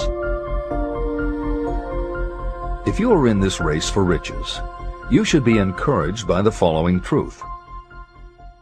The world in which we live is demanding new ideas, new ways of doing things, new leaders, new inventions, and new methods, styles, versions, and variations of everything all the time. Behind all this demand for new and better things, there is one quality that you must possess to win, and that is definiteness of purpose, the knowledge of what you want, and a burning desire to possess it. If you truly desire riches, remember that the real leaders of the world have always been people who harnessed and put into practical use the intangible, unseen forces of opportunity. Leaders are the people who convert those opportunities into cities, skyscrapers, factories, transportation, entertainment, and every form of convenience that makes things easier, faster, better, or just make life more pleasant. In planning to acquire your share of the riches, don't let anyone put you down for being a dreamer. To win the big stakes in this changing world, you must catch the spirit of the great pioneers, whose dreams have given to civilization all that it has of value. It is that spirit which serves as the lifeblood of our own country, your opportunity and mine to develop and market our talents. A burning desire to be and to do is the starting point from which the dreamer must take off. Dreams are not born of indifference, laziness, or lack of ambition. If the thing you wish to do is right, and you believe in it, go ahead and do it. Never mind what they say if you meet with temporary defeat. They do not know that every failure brings with it the seed of an equivalent success. Marconi dreamed of a system for sending sound from one place to another without the use of wires. It may interest you to know that Marconi's friends had him taken into custody and examined in a psychiatric hospital when he announced he had discovered a principle by which he could send messages through the air.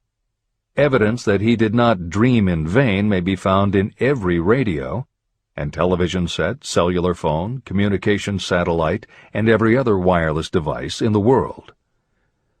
Fortunately, the dreamers of today fare better. Today, your world is filled with an abundance of opportunity that the dreamers of the past never knew. If you doubt this is true, if you are feeling crushed because of a recent failure, you are about to learn how your failure can be your most valuable asset. Almost everyone who succeeds in life gets off to a bad start and passes through many heartbreaking struggles before they arrive. The turning point in the lives of those who succeed usually comes at the moment of some crisis through which they are introduced to their other selves. Editor's comments. Napoleon Hill's concept of the other self is mentioned elsewhere in Think and Grow Rich, but he does not comment on it extensively. The following elaboration is taken from his later writings. You've been thinking about your losses to the exclusion of everything else. The more you concentrate on them, the more you attract other losses. Stop thinking about them, and make up your mind that you are going to benefit from your experience.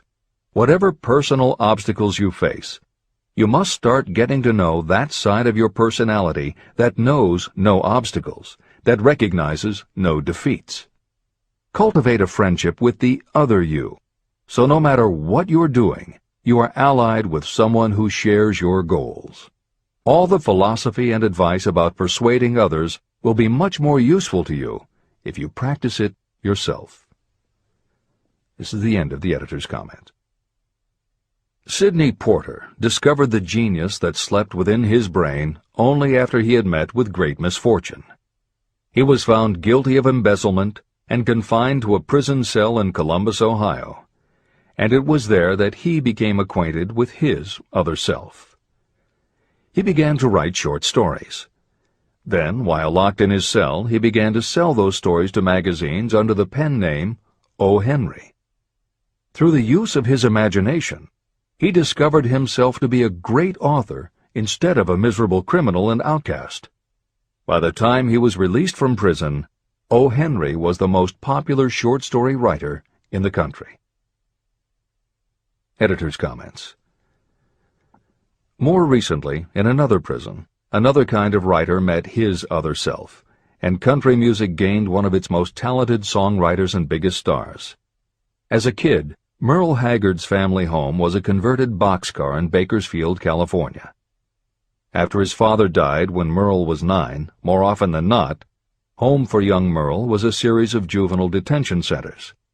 At 16, he quit school, and for the next 4 years the only mark Merle Haggard made in the world was a rap sheet for stolen cars, burglaries, and bogus checks.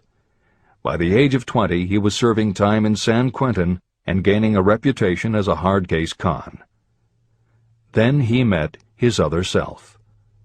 Inspired by a concert Johnny Cash played for the inmates, plus conversations with men on death row and the time he spent in solitary confinement, Haggard learned that he had another self, and that self had something to say through his music. When he got out of solitary, Haggard asked for the hardest job the prison had to offer. He enrolled in night school courses at the prison, straightened himself out, and won his parole after 2.5 years. He went back to Bakersfield and dug ditches during the day so he could polish his songwriting and performing at night. Within 3 years, he had a recording contract. Within 5 years, he had his first top 10 hit, and has since gone on to become one of the most influential voices in modern country music. This is the end of the editor's comments. Thomas Edison dreamed of a lamp that could be operated by electricity, and he began where he stood to put his dream into action. He failed more than 10,000 times. Despite his failures, he stood by that dream until finally he was driven to the discovery of the genius that slept within his brain. Editor's comments. Dean Kamen got to know his other self very early in life. While he was a teenager, Kamen started his own company, building and selling control systems for automated sound and light shows. He was still in high school when he got the contract to automate the Times Square New Year's Eve ball. Though he went on to attend university, he never bothered to graduate because he was too busy working on something he called auto-syringe, the first wearable infusion pump for administering drug therapies. His invention was hailed as a medical landmark, as were many of his other breakthroughs, which include a revolutionary kidney dialysis machine, an insulin pump for diabetics, an improved stent used for heart patients, and more than 150 other devices he has patented. One day, seeing the difficulty a man in a wheelchair was having getting up a curb, Kamen set his mind to creating a device that would liberate people confined to wheelchairs. The result is the iBot, a revolutionary wheel device that uses computers and a system of stabilizing gyroscopes that imitate the working of the human body. It not only goes over curbs, but it will even go up and down stairs, travel over almost any kind of rough ground, and will allow the user to raise themselves eye to eye with a standing person. And it does it all without the user having to get out of the device or needing anyone's assistance. In 2001, Kamen hit the front pages when he introduced the Segway, a one-person people mover based on his iBot technology. It's a two-wheel scooter-like device that zips and zooms forward, backward, left, right, and comes to a stop without the rider doing anything more than barely shifting his or her body. It is so sensitive that it is almost as though it obeys the user's thoughts. The Segway may be a world-changing invention, with possible applications for work and travel that stagger the imagination. As this is being written, the Segway is already being used to navigate large warehouses and is being tested by police departments and postal employees. While traffic cops and City Hall wrangle over whether the Segway belongs on the sidewalk or the road, Dean Kamen is dreaming a new dream. This time, the dream is an invention that may literally bring light to some of the darkest corners of the earth. Kamen has developed a non-polluting electric generator that can use almost anything as fuel. But here's the extraordinary part. He has created a revolutionary closed system so that the engine's heat is used to purify 10 gallons of drinkable water every hour.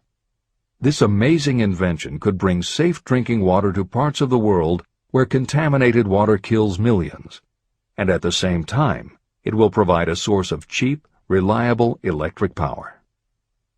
Dean Kamen is not some academic hidden in a lab somewhere. Kamen is an inventor. But like Thomas Edison, he is also an entrepreneur and businessman, creating and marketing devices that are changing the public perception of what an inventor is. This is the end of the editor's comments. Henry Ford, poor and uneducated, dreamed of a horseless carriage. He went to work with what tools he possessed without waiting for opportunity to favor him, and now evidence of his dream belts the entire earth. He put more wheels into operation than any man who ever lived because he was not afraid to back his dreams. Editor's comments. Stephen Jobs and Steve Wozniak, two university dropouts, dreamed of making and selling computers that the average person could use. Like Ford, working with the tools they possessed, they built the first Apple computer in the Jobs family garage. And like Ford, they weren't afraid to back their dreams. After showing their prototype to a local retailer, they got an order for 25 machines. Jobs sold his Volkswagen, and Woz sold his expensive Hewlett-Packard scientific calculator to raise $1,300 to start their new company. They took the money, convinced the local electronics suppliers to grant them a line of credit, and started production of the Apple I. They revolutionized the computer hardware and software industry. Released in 1976 and priced at $666, the Apple I earned them $774,000. 2 years later, they introduced the Apple II, which in the next 3 years earned $140 million. In 1980, Apple went public, and after the first day of trading, the company had a market value of $1.2 billion. Wozniak left the company in 1981, but Jobs pushed through the development of the Macintosh in 1984. In 1985, Jobs left too, but in 1998 he came back to Apple to revitalize the floundering company with the creation of the iMac computers, the animation company Pixar, the iPod, and iTunes.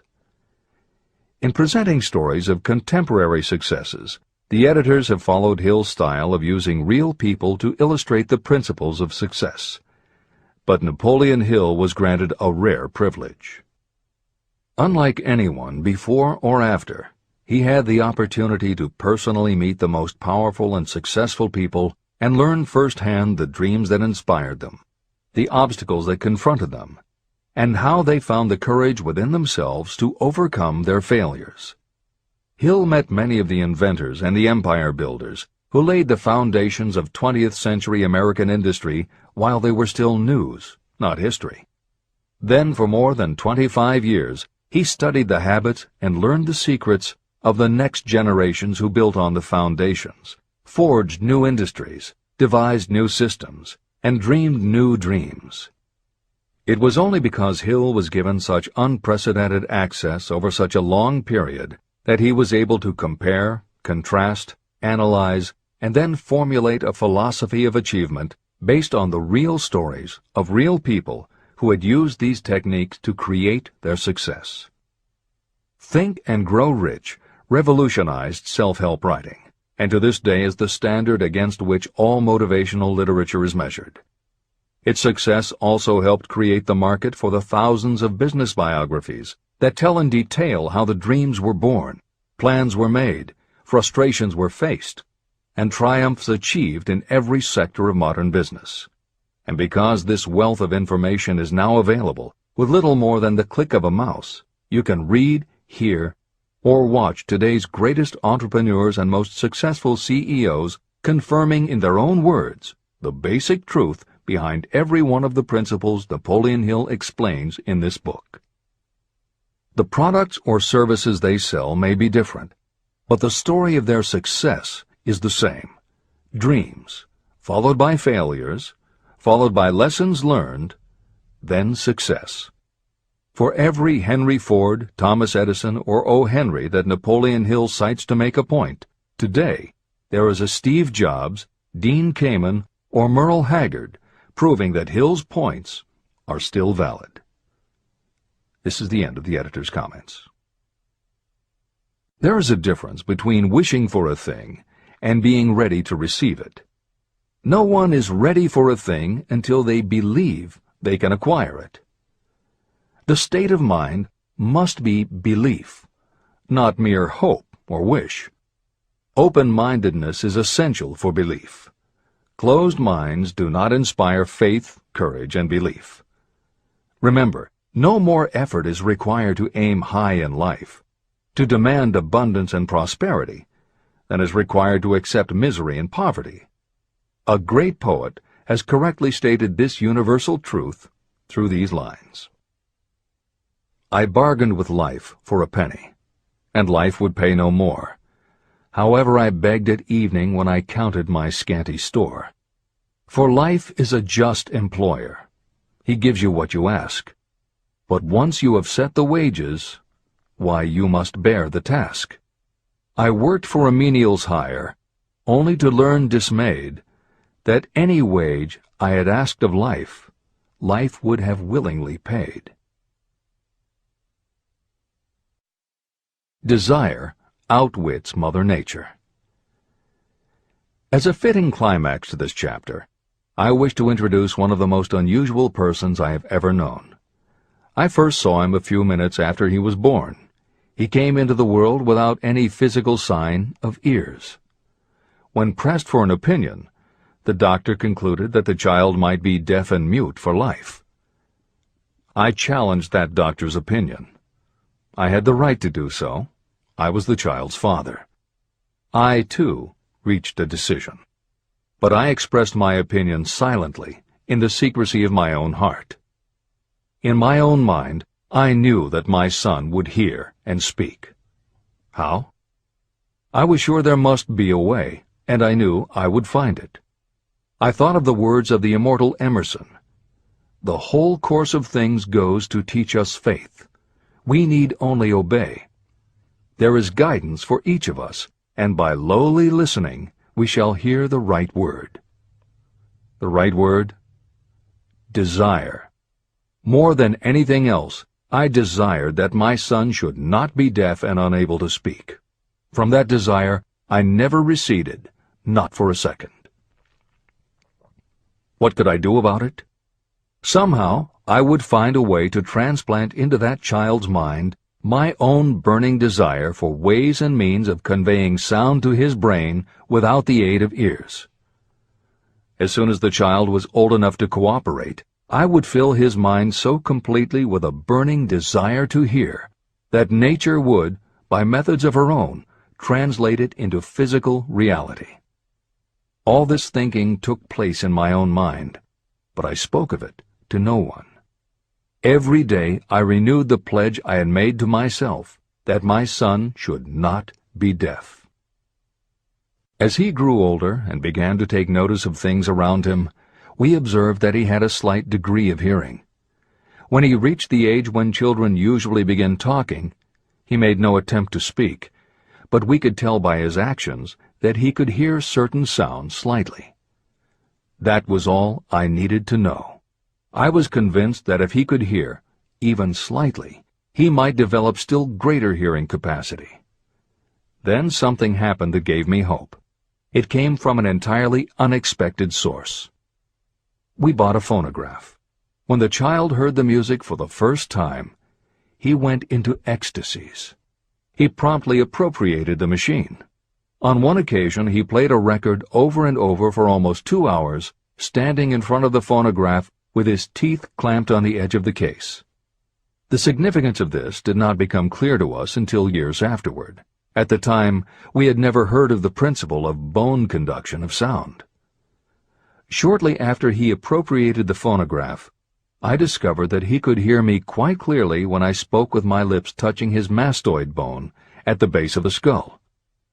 Having determined that he could hear the sound of my voice plainly, I began immediately to transfer to his mind the desire to hear and speak. When I discovered that my son enjoyed bedtime stories, I went to work creating stories designed to develop in him self-reliance, imagination, and a strong desire to hear. There was one storyline in particular that I emphasized over and over. Every time I told it, I gave it some new and dramatic coloring. These stories were designed to plant in his mind the thought that his affliction was not a liability, but an asset of great value. As a result of my studies and personal experience, I firmly believe that every adversity brings with it the seed of an equivalent advantage. However, despite my beliefs, I must confess that I did not have the slightest idea how this disability could ever become an asset. He won a new world with 6 cents. As I analyze the experience in retrospect, I can see now that my son's faith in me had much to do with the astounding results. He did not question anything I told him. I sold him on the idea that he had a distinct advantage over his older brother, and that this advantage would reflect itself in many ways. For example, the teachers in school would observe that he had no ears, and because of this they would show him special attention and treat him with extraordinary kindness. And they always did. I also sold him on the idea that when he became old enough to sell newspapers, his older brother had already become a newspaper merchant, he would have a big advantage over his brother. My reasoning was that people would pay him extra money for his wares because they could see that he was a bright, industrious boy, despite the fact that he had no ears. When he was about 7, he showed the first evidence that my method of stimulating his mind was bearing fruit. For several months he begged for the privilege of selling newspapers, but his mother would not give the project her consent. Finally, he took matters in his own hands. One afternoon, when he was left at home with the staff, he climbed through the kitchen window, shinnied to the ground, and set out on his own. He borrowed 6 cents in capital from the neighborhood shoemaker and invested it in papers, which he sold out. He took his earnings, reinvested in more newspapers, and kept repeating until late in the evening. After balancing his accounts and paying back the 6 cents he had borrowed from his banker, he had a net profit of 42 cents. When we got home that night, we found him in bed asleep with the money tightly clenched in his hand. His mother opened his hand, removed the coins, and cried. Of all things!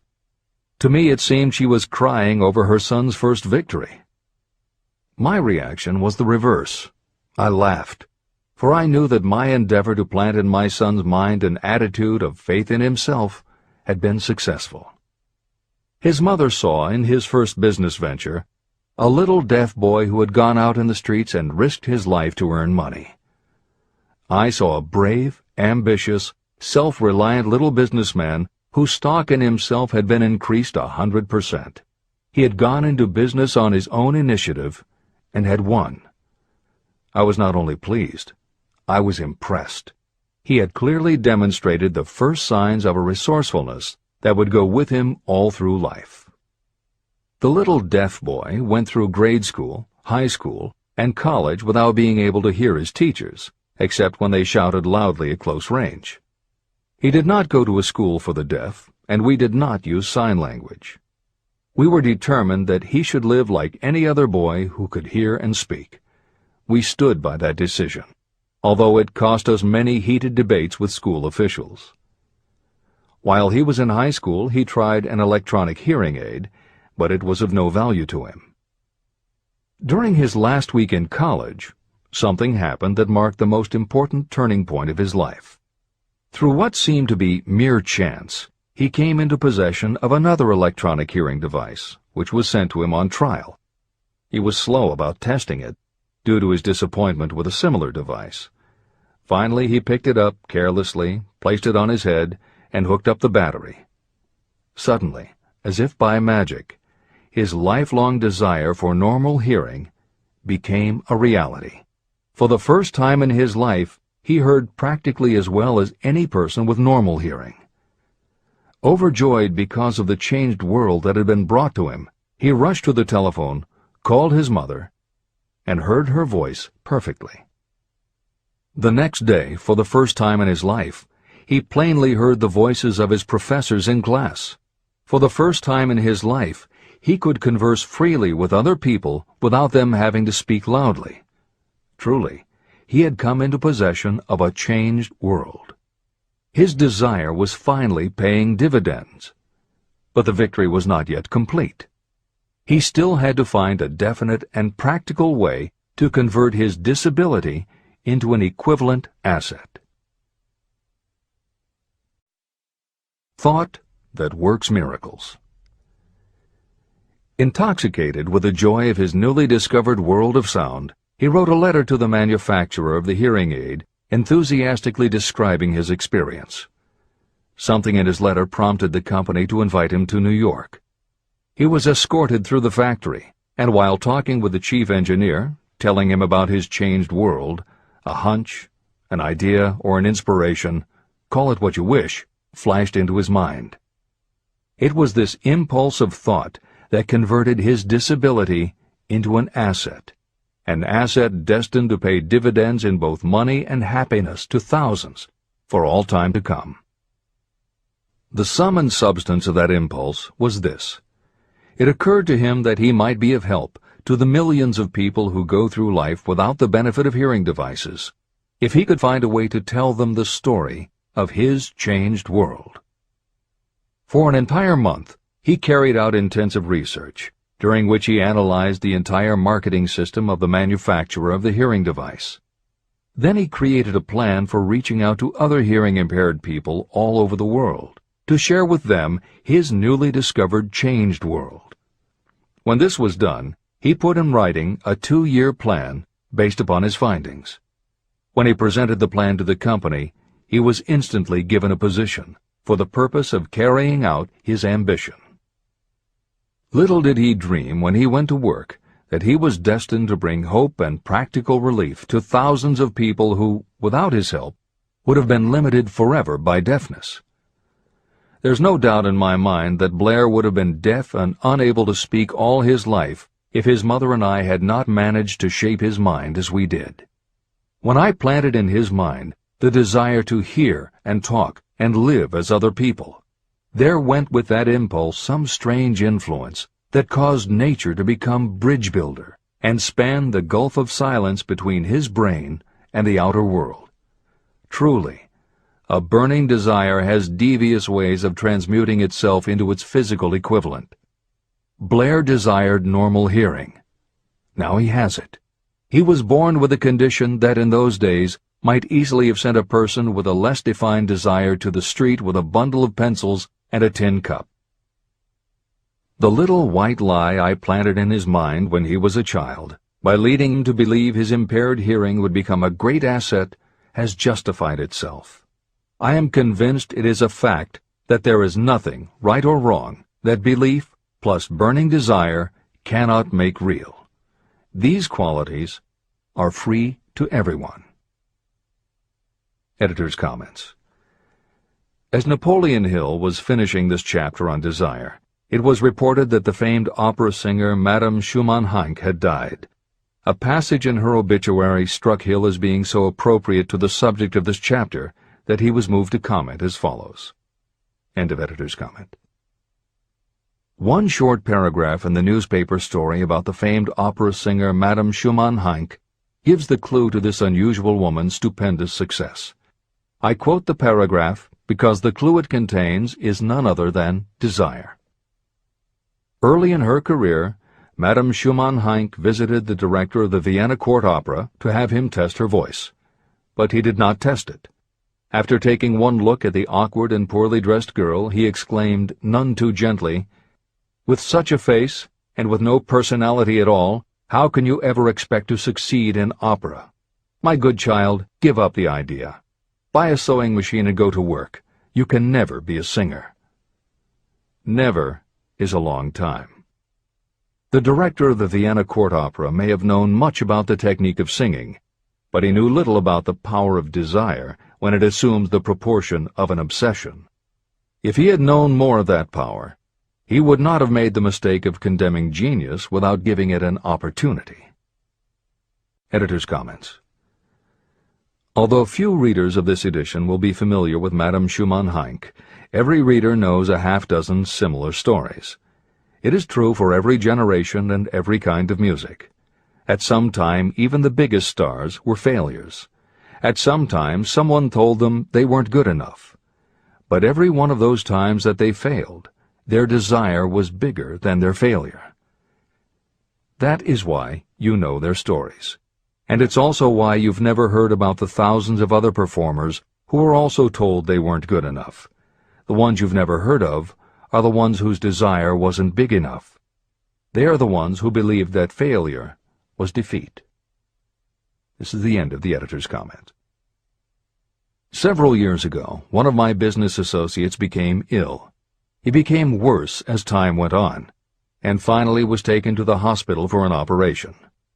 The doctor warned me that there was little, if any, chance of my ever seeing him alive again. But that was the doctor's opinion. It was not the opinion of the patient. Just before he was wheeled away, he whispered to me, "Do not be disturbed, Chief. I will be out of here in a few days." The attending nurse looked at me with pity. But the patient did come through safely. After it was all over, his physician said, "Nothing but his own desire to live saved him. He never would have pulled through if he had not refused to accept the possibility of death." Editor's comments. By the 1980s, the phenomenon that Napoleon Hill wrote about in the preceding paragraph was embraced by a growing segment of the population. Among the adherents were numerous medical professionals who incorporated the concept under the term the body-mind connection. And by the turn of the 21st century, the belief that the mind can manifest physical changes in the body had become a part of mainstream medical practice. In Chapter 5, Autosuggestion, you will find further comment on the medical aspects of having a burning desire. This is the end of the editor's comment. I believe in the power of desire backed by faith in yourself, because I have seen this power lift people from lowly beginnings to places of power and wealth. I have seen it rob the grave of its victims. I have seen it serve as the medium by which people staged a comeback after having been defeated in 100 different ways. And I have seen it provide my own son with a normal, happy, successful life, despite nature's having sent him into the world without ears. How can you harness and use the power of desire? The first part of the answer is in the technique at the beginning of this chapter. You will learn more about it in the next and subsequent chapters of this book.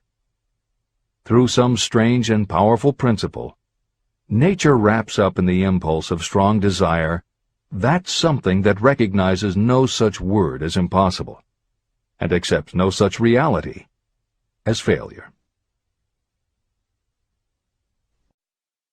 There are no limitations to the mind except those we acknowledge. Chapter 4. Faith in your ability. Visualization of and belief in attainment of desire. The second step toward riches. Faith is the head chemist of the mind.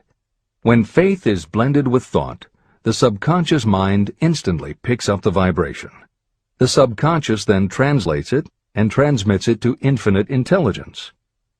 The emotions of faith, love, and sex are the most powerful of all the major positive emotions.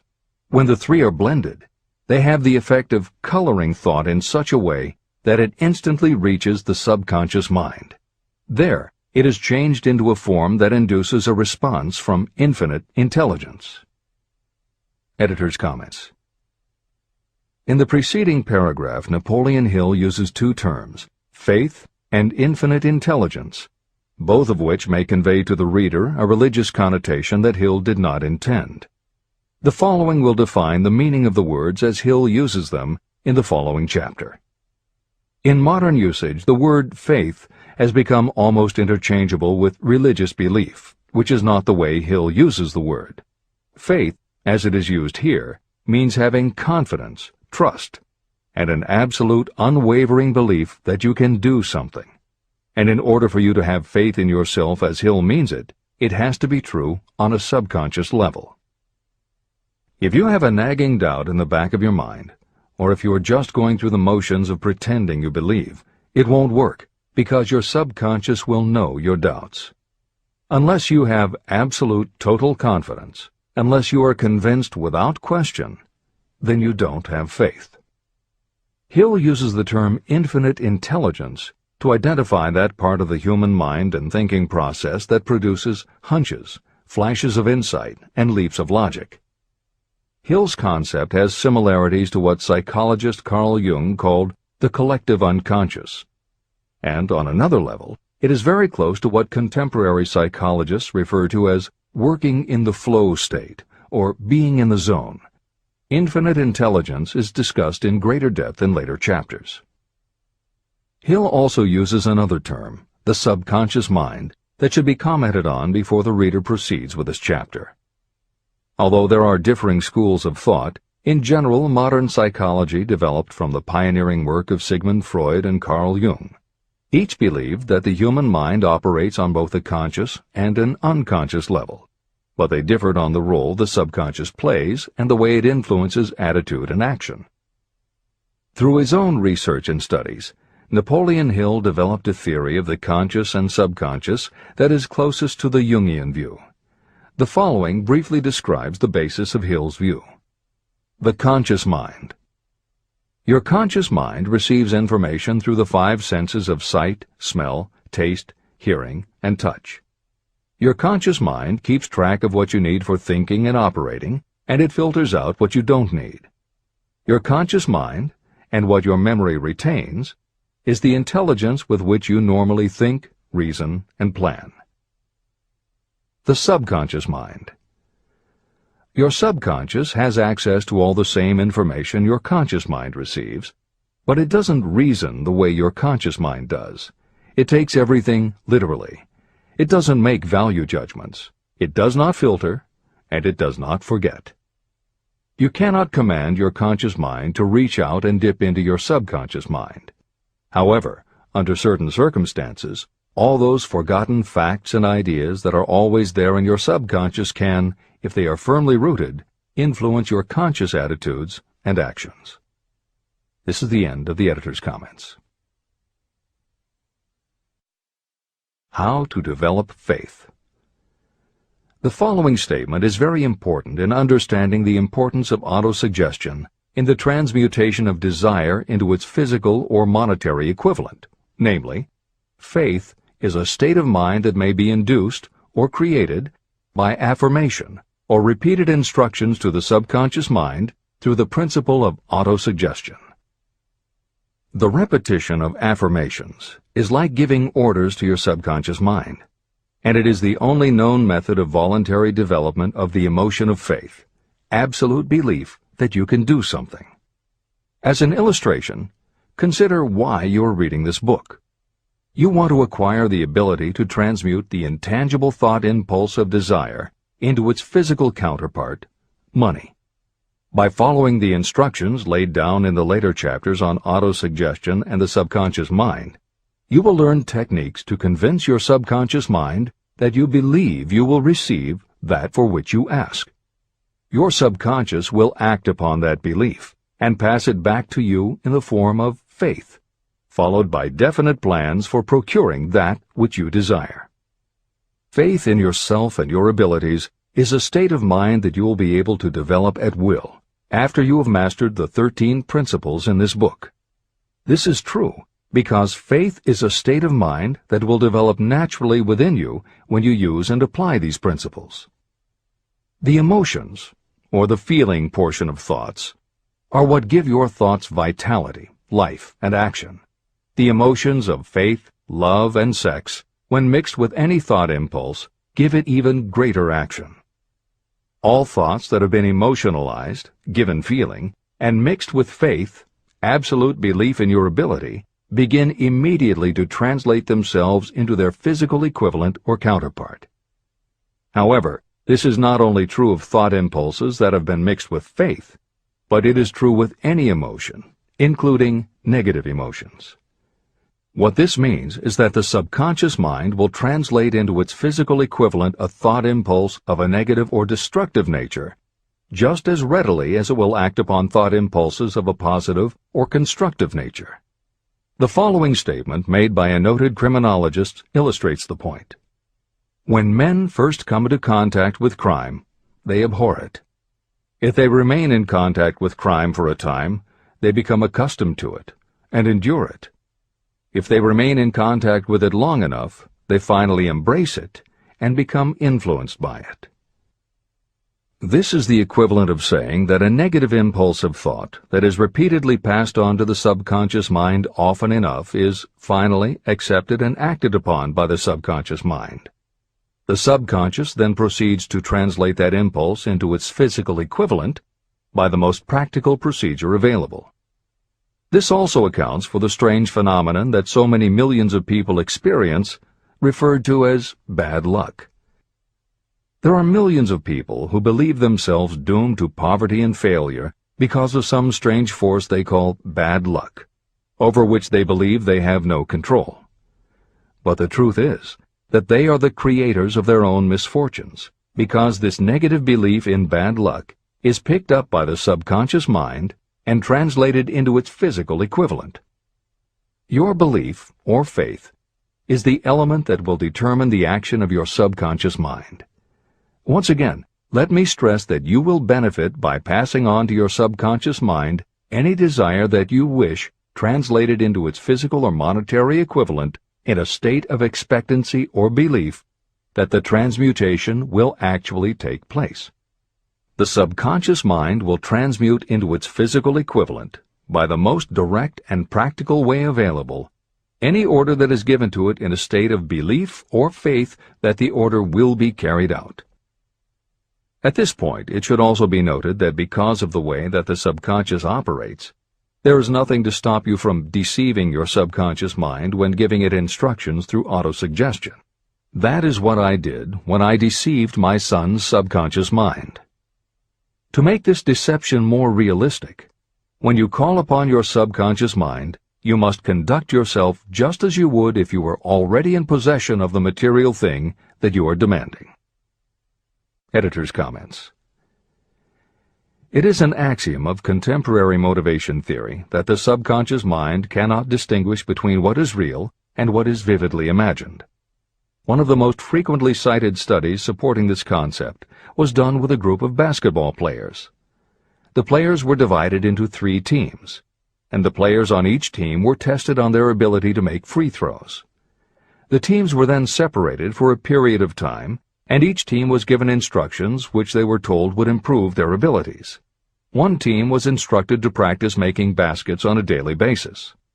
The second team was instructed not to practice during the period and not to even think about basketball. The third team was also instructed not to practice during the period, but instead the members were told to spend their daily practice time visualizing in detail the process of making baskets. At the end of the experiment, the teams were again tested. The team that rested showed a decrease in ability. The team that practiced showed a marked increase in ability. And the team that didn't practice, but visualized making baskets, showed an increase in ability almost equal to those who had practiced daily. As Hill says, you can deceive your subconscious through autosuggestion. If you convincingly plant an idea in your subconscious will accept and work with the idea as though it were a fact. But the key word is convincingly. If you try to send a message to your subconscious, but in the back of your mind you have a nagging doubt whether it will work, your subconscious will pick that up also. You will have sent mixed messages that cancel each other out. That is why Hill stresses the importance of doing it with faith. Your subconscious will not judge if it is true or false, positive or negative, but it does respond to the power of the input, how emotionalized the thought is. This is the end of the editor's comment. It is essential for you to encourage the positive emotions as the dominating forces of your mind. But faith in yourself doesn't come from merely reading instructions. Now that you understand the theory, you must begin to apply it. By experimenting and practicing, you will develop your ability to mix faith with any order you give to your subconscious. When you have faith in your ability, then you can give your subconscious mind instructions, which it will accept and act upon immediately. When your mind is dominated by positive emotions, it will encourage the state of mind known as faith. Faith in yourself is a state of mind that you can create by autosuggestion. All through the ages, religious leaders have admonished people to have faith. They say to have faith in this, that, and the other dogma or creed, but they have failed to tell people how to have faith. They have not stated that faith is a state of mind that may be induced by self-suggestion. In language that anyone can understand, this book explains the principle through which faith in your ability to accomplish a goal may be developed where it does not already exist. Before we begin, you should be reminded again that faith is the eternal elixir that gives life, power, and action to the impulse of thought. Faith is the starting point of all accumulation of riches. Faith is the basis of all miracles and of all mysteries that cannot be analyzed by the rules of science. Faith is the only known antidote for failure.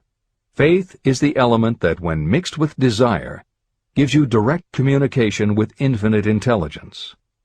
Faith is the element that transforms the ordinary vibration of thought created by the human mind into the spiritual equivalent. Faith is the only way the force of infinite intelligence can be harnessed and used. The magic of self-suggestion. It is a fact that you will come to believe whatever you repeat to yourself, whether the statement is true or false. If you repeat a lie over and over, you will eventually accept that lie as truth. Moreover, you will believe it to be the truth. You are what you are because of the dominating thoughts that you permit to occupy your mind. Thoughts that you deliberately place in your own mind and encourage with sympathy, and with which you mix any one or more of the emotions, constitute the motivating forces that direct and control your every movement, act, and deed.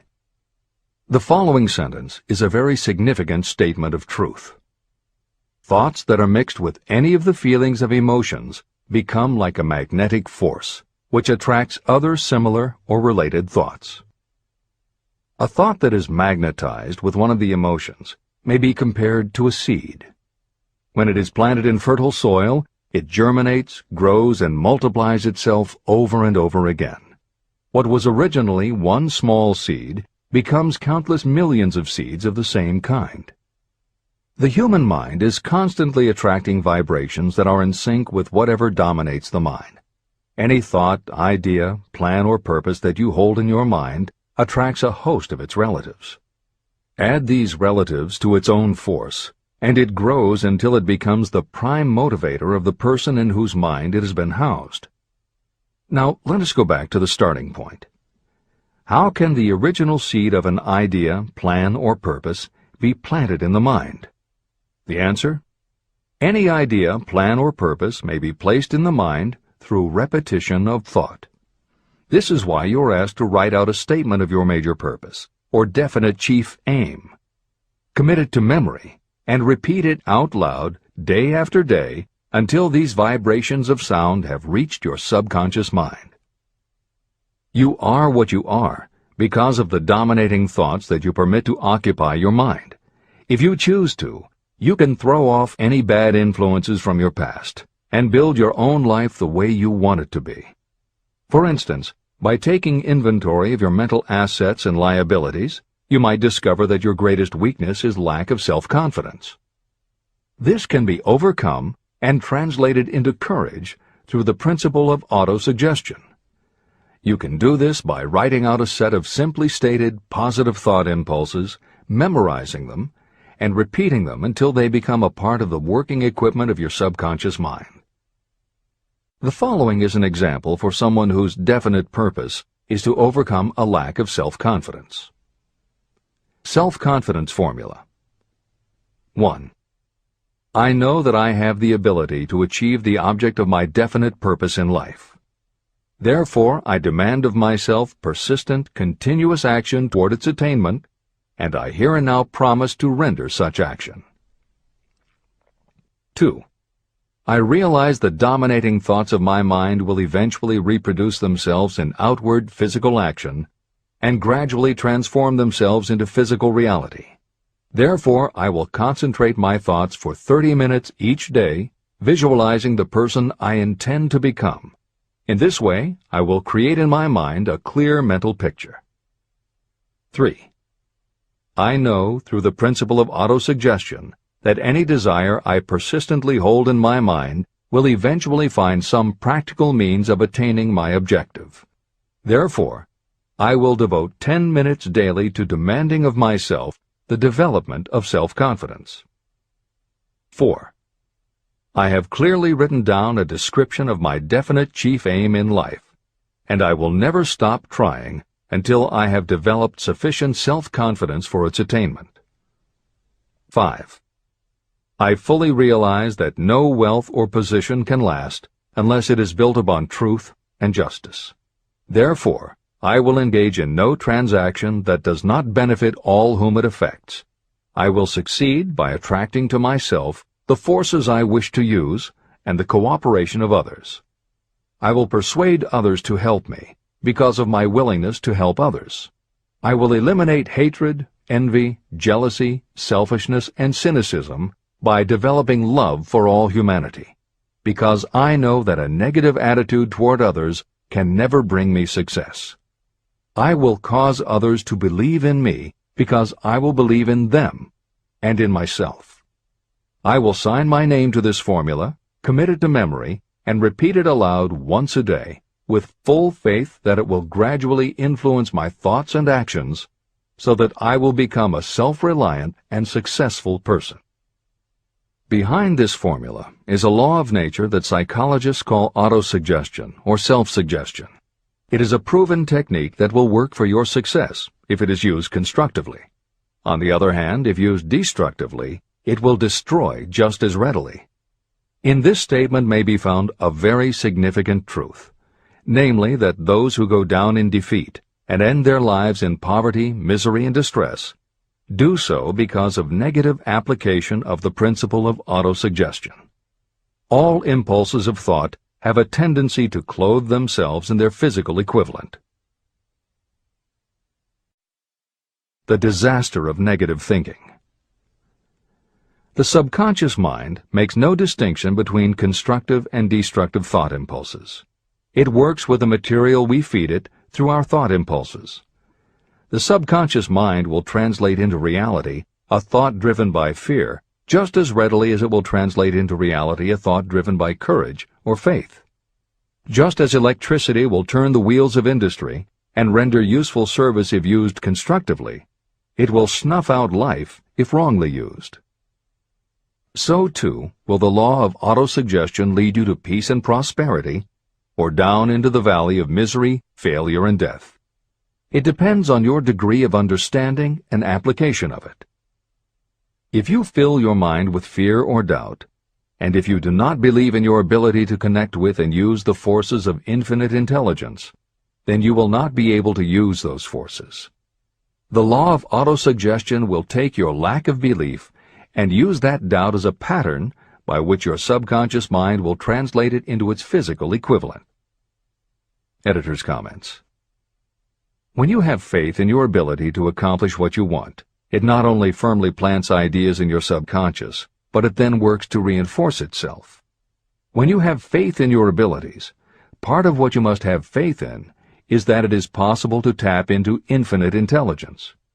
And because you have faith that it will work, your conscious mind won't be resistant.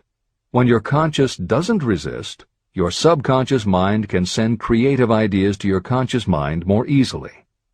Then, the more you see the power working in your life, the easier it is for you to act on faith the next time.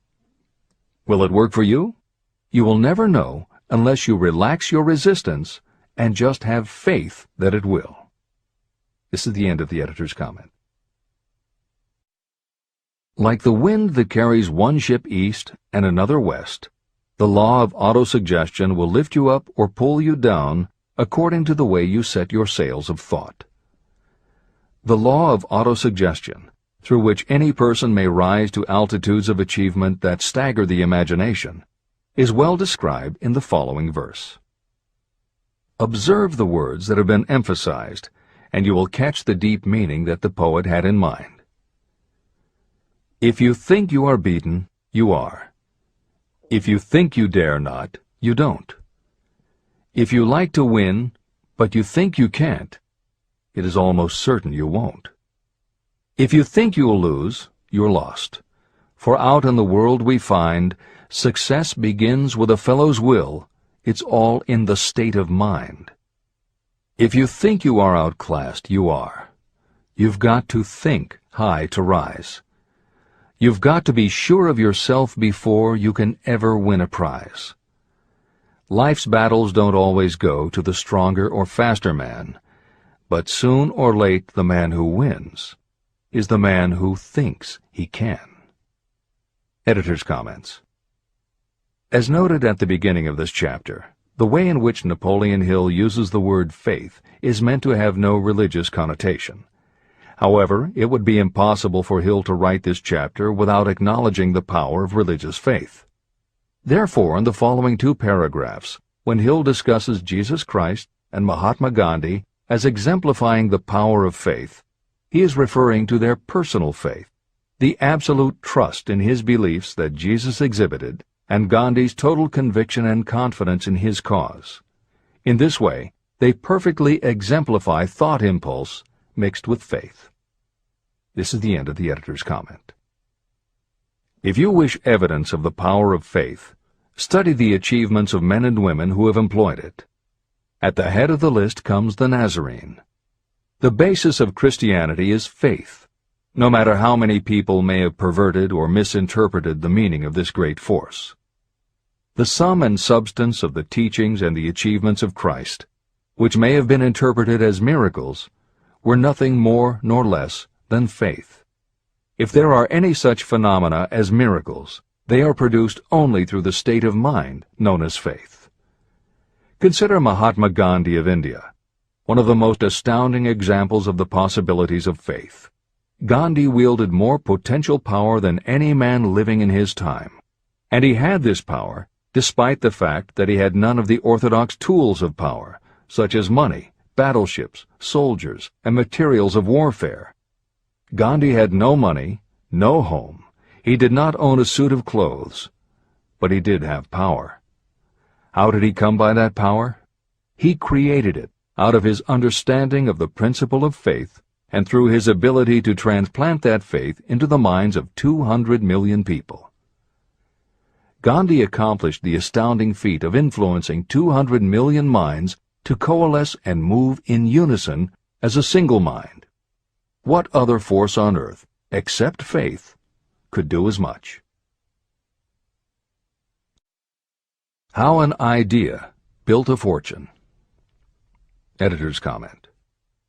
Although the following story is not exclusively about faith, and it makes no mention of autosuggestion or the subconscious mind, Napoleon Hill included it at this point in every edition of Think and Grow Rich. In fact, as Hill says, this story illustrates at least 6 of the 13 principles of success, but faith is at the center of it. If the central figure, Charles M. Schwab, had not mixed his big idea with absolute unwavering faith that he could pull it off, the whole history of American business would have been different. This is the end of the editor's comment. The event chosen for this illustration dates back to 1900, when the United States Steel Corporation was being formed. As you read the story, keep in mind the following fundamental facts and you will understand how ideas have been converted into huge fortunes. First, the United States Steel Corporation was born in the mind of Charles M. Schwab in the form of an idea he created through his imagination. Second, he mixed faith with his idea. Third, he formulated a plan for the transformation of his idea into physical and financial reality.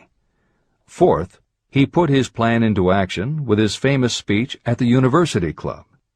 Fifth, he applied and followed through on his plan with persistence and backed it with firm decision until it had been fully carried out. Sixth, he prepared the way for success by a burning desire for success. If you are one of those who have often wondered how great fortunes are accumulated, this story of the creation of the United States Steel Corporation will be enlightening. If you have any doubt that a person can think and grow rich, this story should dispel that doubt. You can plainly see in the story of United States Steel the application of a major portion of the principles described in this book. This astounding description of the power of an idea was dramatically told by John Lowell in the New York World Telegram, with whose courtesy it is here reprinted. Editor's comments. In order for the modern reader to fully appreciate the following newspaper story, it is appropriate at this point to provide some background information about the main players. Charles M. Schwab was Andrew Carnegie's right-hand man and president of the Carnegie Steel Corporation. Andrew Carnegie was a wealthy and powerful steel baron whose company controlled 25% of the iron and steel production in America. J.P. Morgan was a wealthy and powerful Wall Street banker whose company had arranged the financing for many of the major industrial companies in America at the beginning of the 20th century. All the reader needs to know about the other men mentioned in the story is that at the beginning of the 20th century, finance, business, and industry were dominated by a few hundred men, most of whom had amassed great fortunes through some connection with the railroads that had opened the country. These people were well known to readers of the New York World Telegram because of their financial influence. And that sets the stage for the following newspaper article, which is not only a fascinating story about the power of faith in an idea, but also a wonderful example of the irreverent writing style that was used by many newspaper journalists of the day. This is the end of the editor's comment. A pretty after-dinner speech for $1 billion. When on the evening of December 12, 1900, some 80 of the nation's financial nobility gathered in the banquet hall of the University Club on Fifth Avenue to do honor to a young man from out of the West, not half a dozen of the guests realized they were to witness the most significant episode in American industrial history. J. Edward Simmons and Charles Stewart Smith, their hearts full of gratitude for the lavish hospitality bestowed on them by Charles M. Schwab during a recent visit to Pittsburgh, had arranged the dinner to introduce the 38-year-old steel man to Eastern banking society. But they didn't expect him to stampede the convention. They warned him, in fact, that the bosoms within New York's stuffed shirts would not be responsive to oratory, and that if he didn't want to bore the Stillmans and Harrimans and Vanderbilts, he had better limit himself to 15 or 20 minutes of polite vaporings and let it go at that. Even John Pierpont Morgan, sitting on the right hand of Schwab as became his imperial dignity, intended to grace the banquet table with his presence only briefly, and so far as the press and public were concerned, the whole affair was of so little moment that no mention of it found its way into print the next day. So the two hosts and their distinguished guests ate their way through the usual 7 or 8 courses. There was little conversation, and what there was of it was restrained. Few of the bankers and brokers had met Schwab, whose career had flowered along the banks of the Monongahela, and none knew him well. But before the evening was over, they, and with them Money Master Morgan, were to be swept off their feet, and $1 billion baby, the United States Steel Corporation, was to be conceived. It is perhaps unfortunate for the sake of history that no record of Charlie Schwab's speech at the dinner ever was made. It is probable, however, that it was a homely speech, somewhat ungrammatical, for the niceties of language never bothered Schwab, full of epigram and threaded with wit. But aside from that, it had a galvanic force and effect upon the 5 billions of estimated capital that was represented by the diners. After it was over, and the gathering was still under its spell, although Schwab had talked for 90 minutes, Morgan led the orator to a recessed window where, dangling their legs from the high, uncomfortable seat, they talked for an hour more. The magic of the Schwab personality had been turned on full force, but what was more important and lasting was the full-fledged, clear-cut program he laid down for the aggrandizement of steel. Many other men had tried to interest Morgan in slapping together a steel trust after the pattern of the biscuit, wire and hoop, sugar, rubber, whiskey, oil, or chewing gum combinations. Editor's comments. The Random House College Dictionary defines a trust as an illegal combination of industrial or commercial companies in which the stock is controlled by a central board of trustees, thus making it possible to control prices and destroy competition. Many of America's new industrial companies had grown so quickly that they were not yet profitable.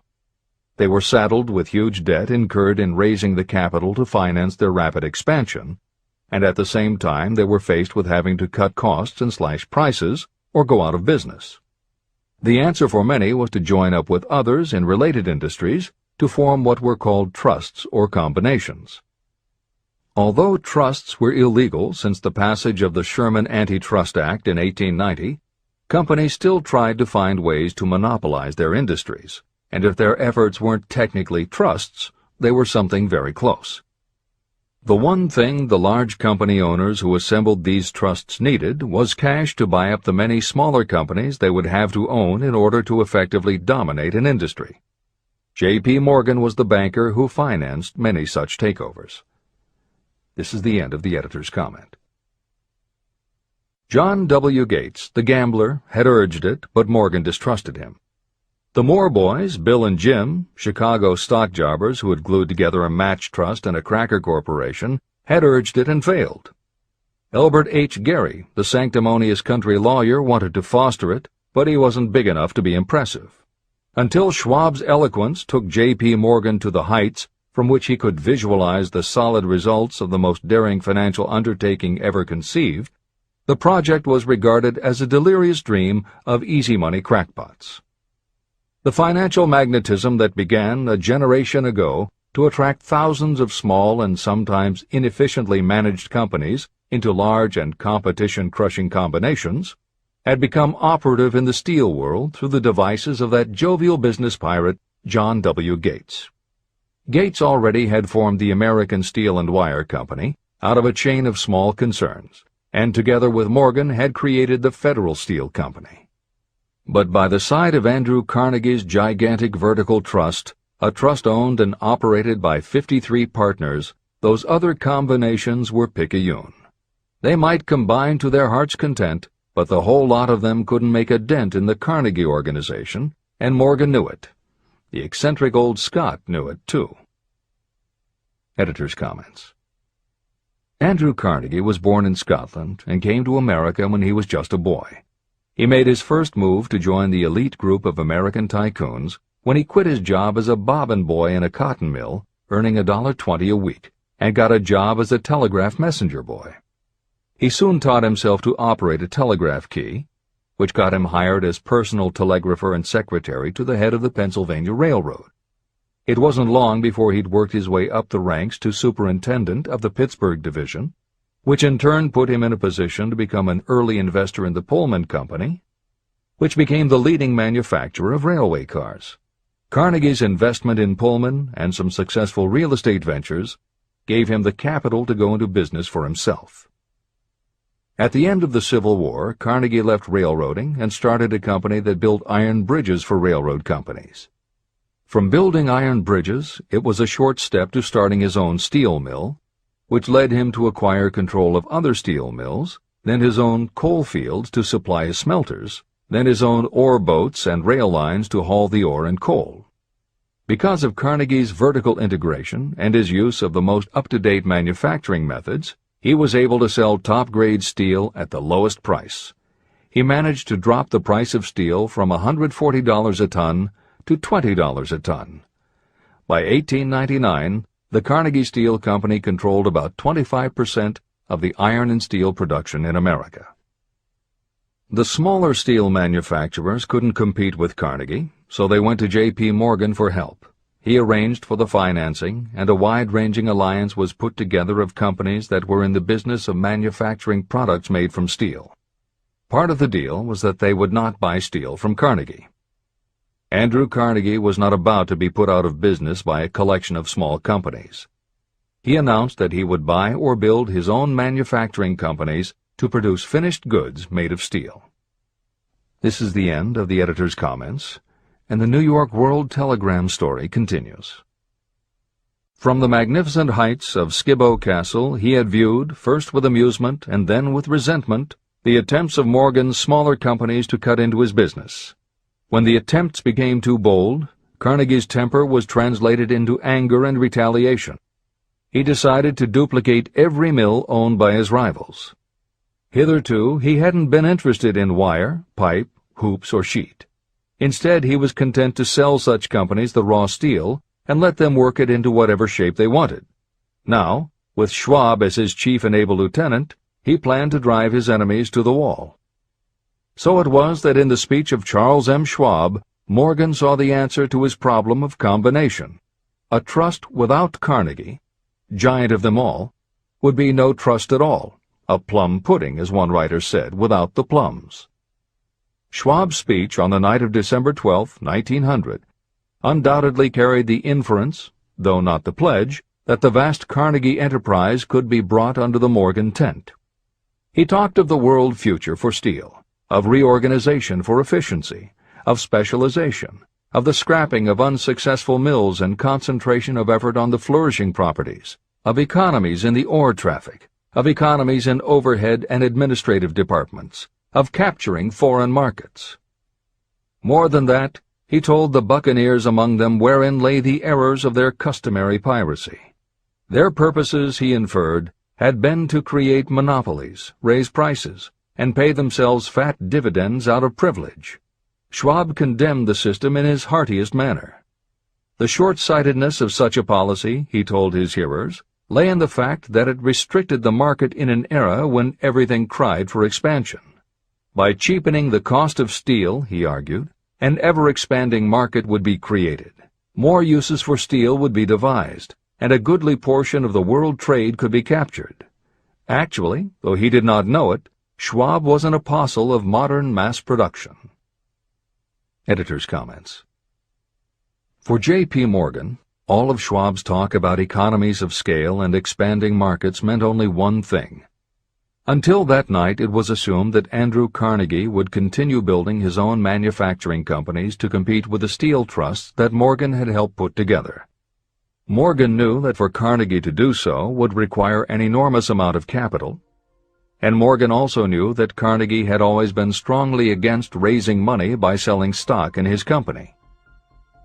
What Schwab seemed to be implying was that rather than going to Wall Street for the money needed to fight the trusts, Carnegie might be interested in selling his business. This is the end of the editor's comment.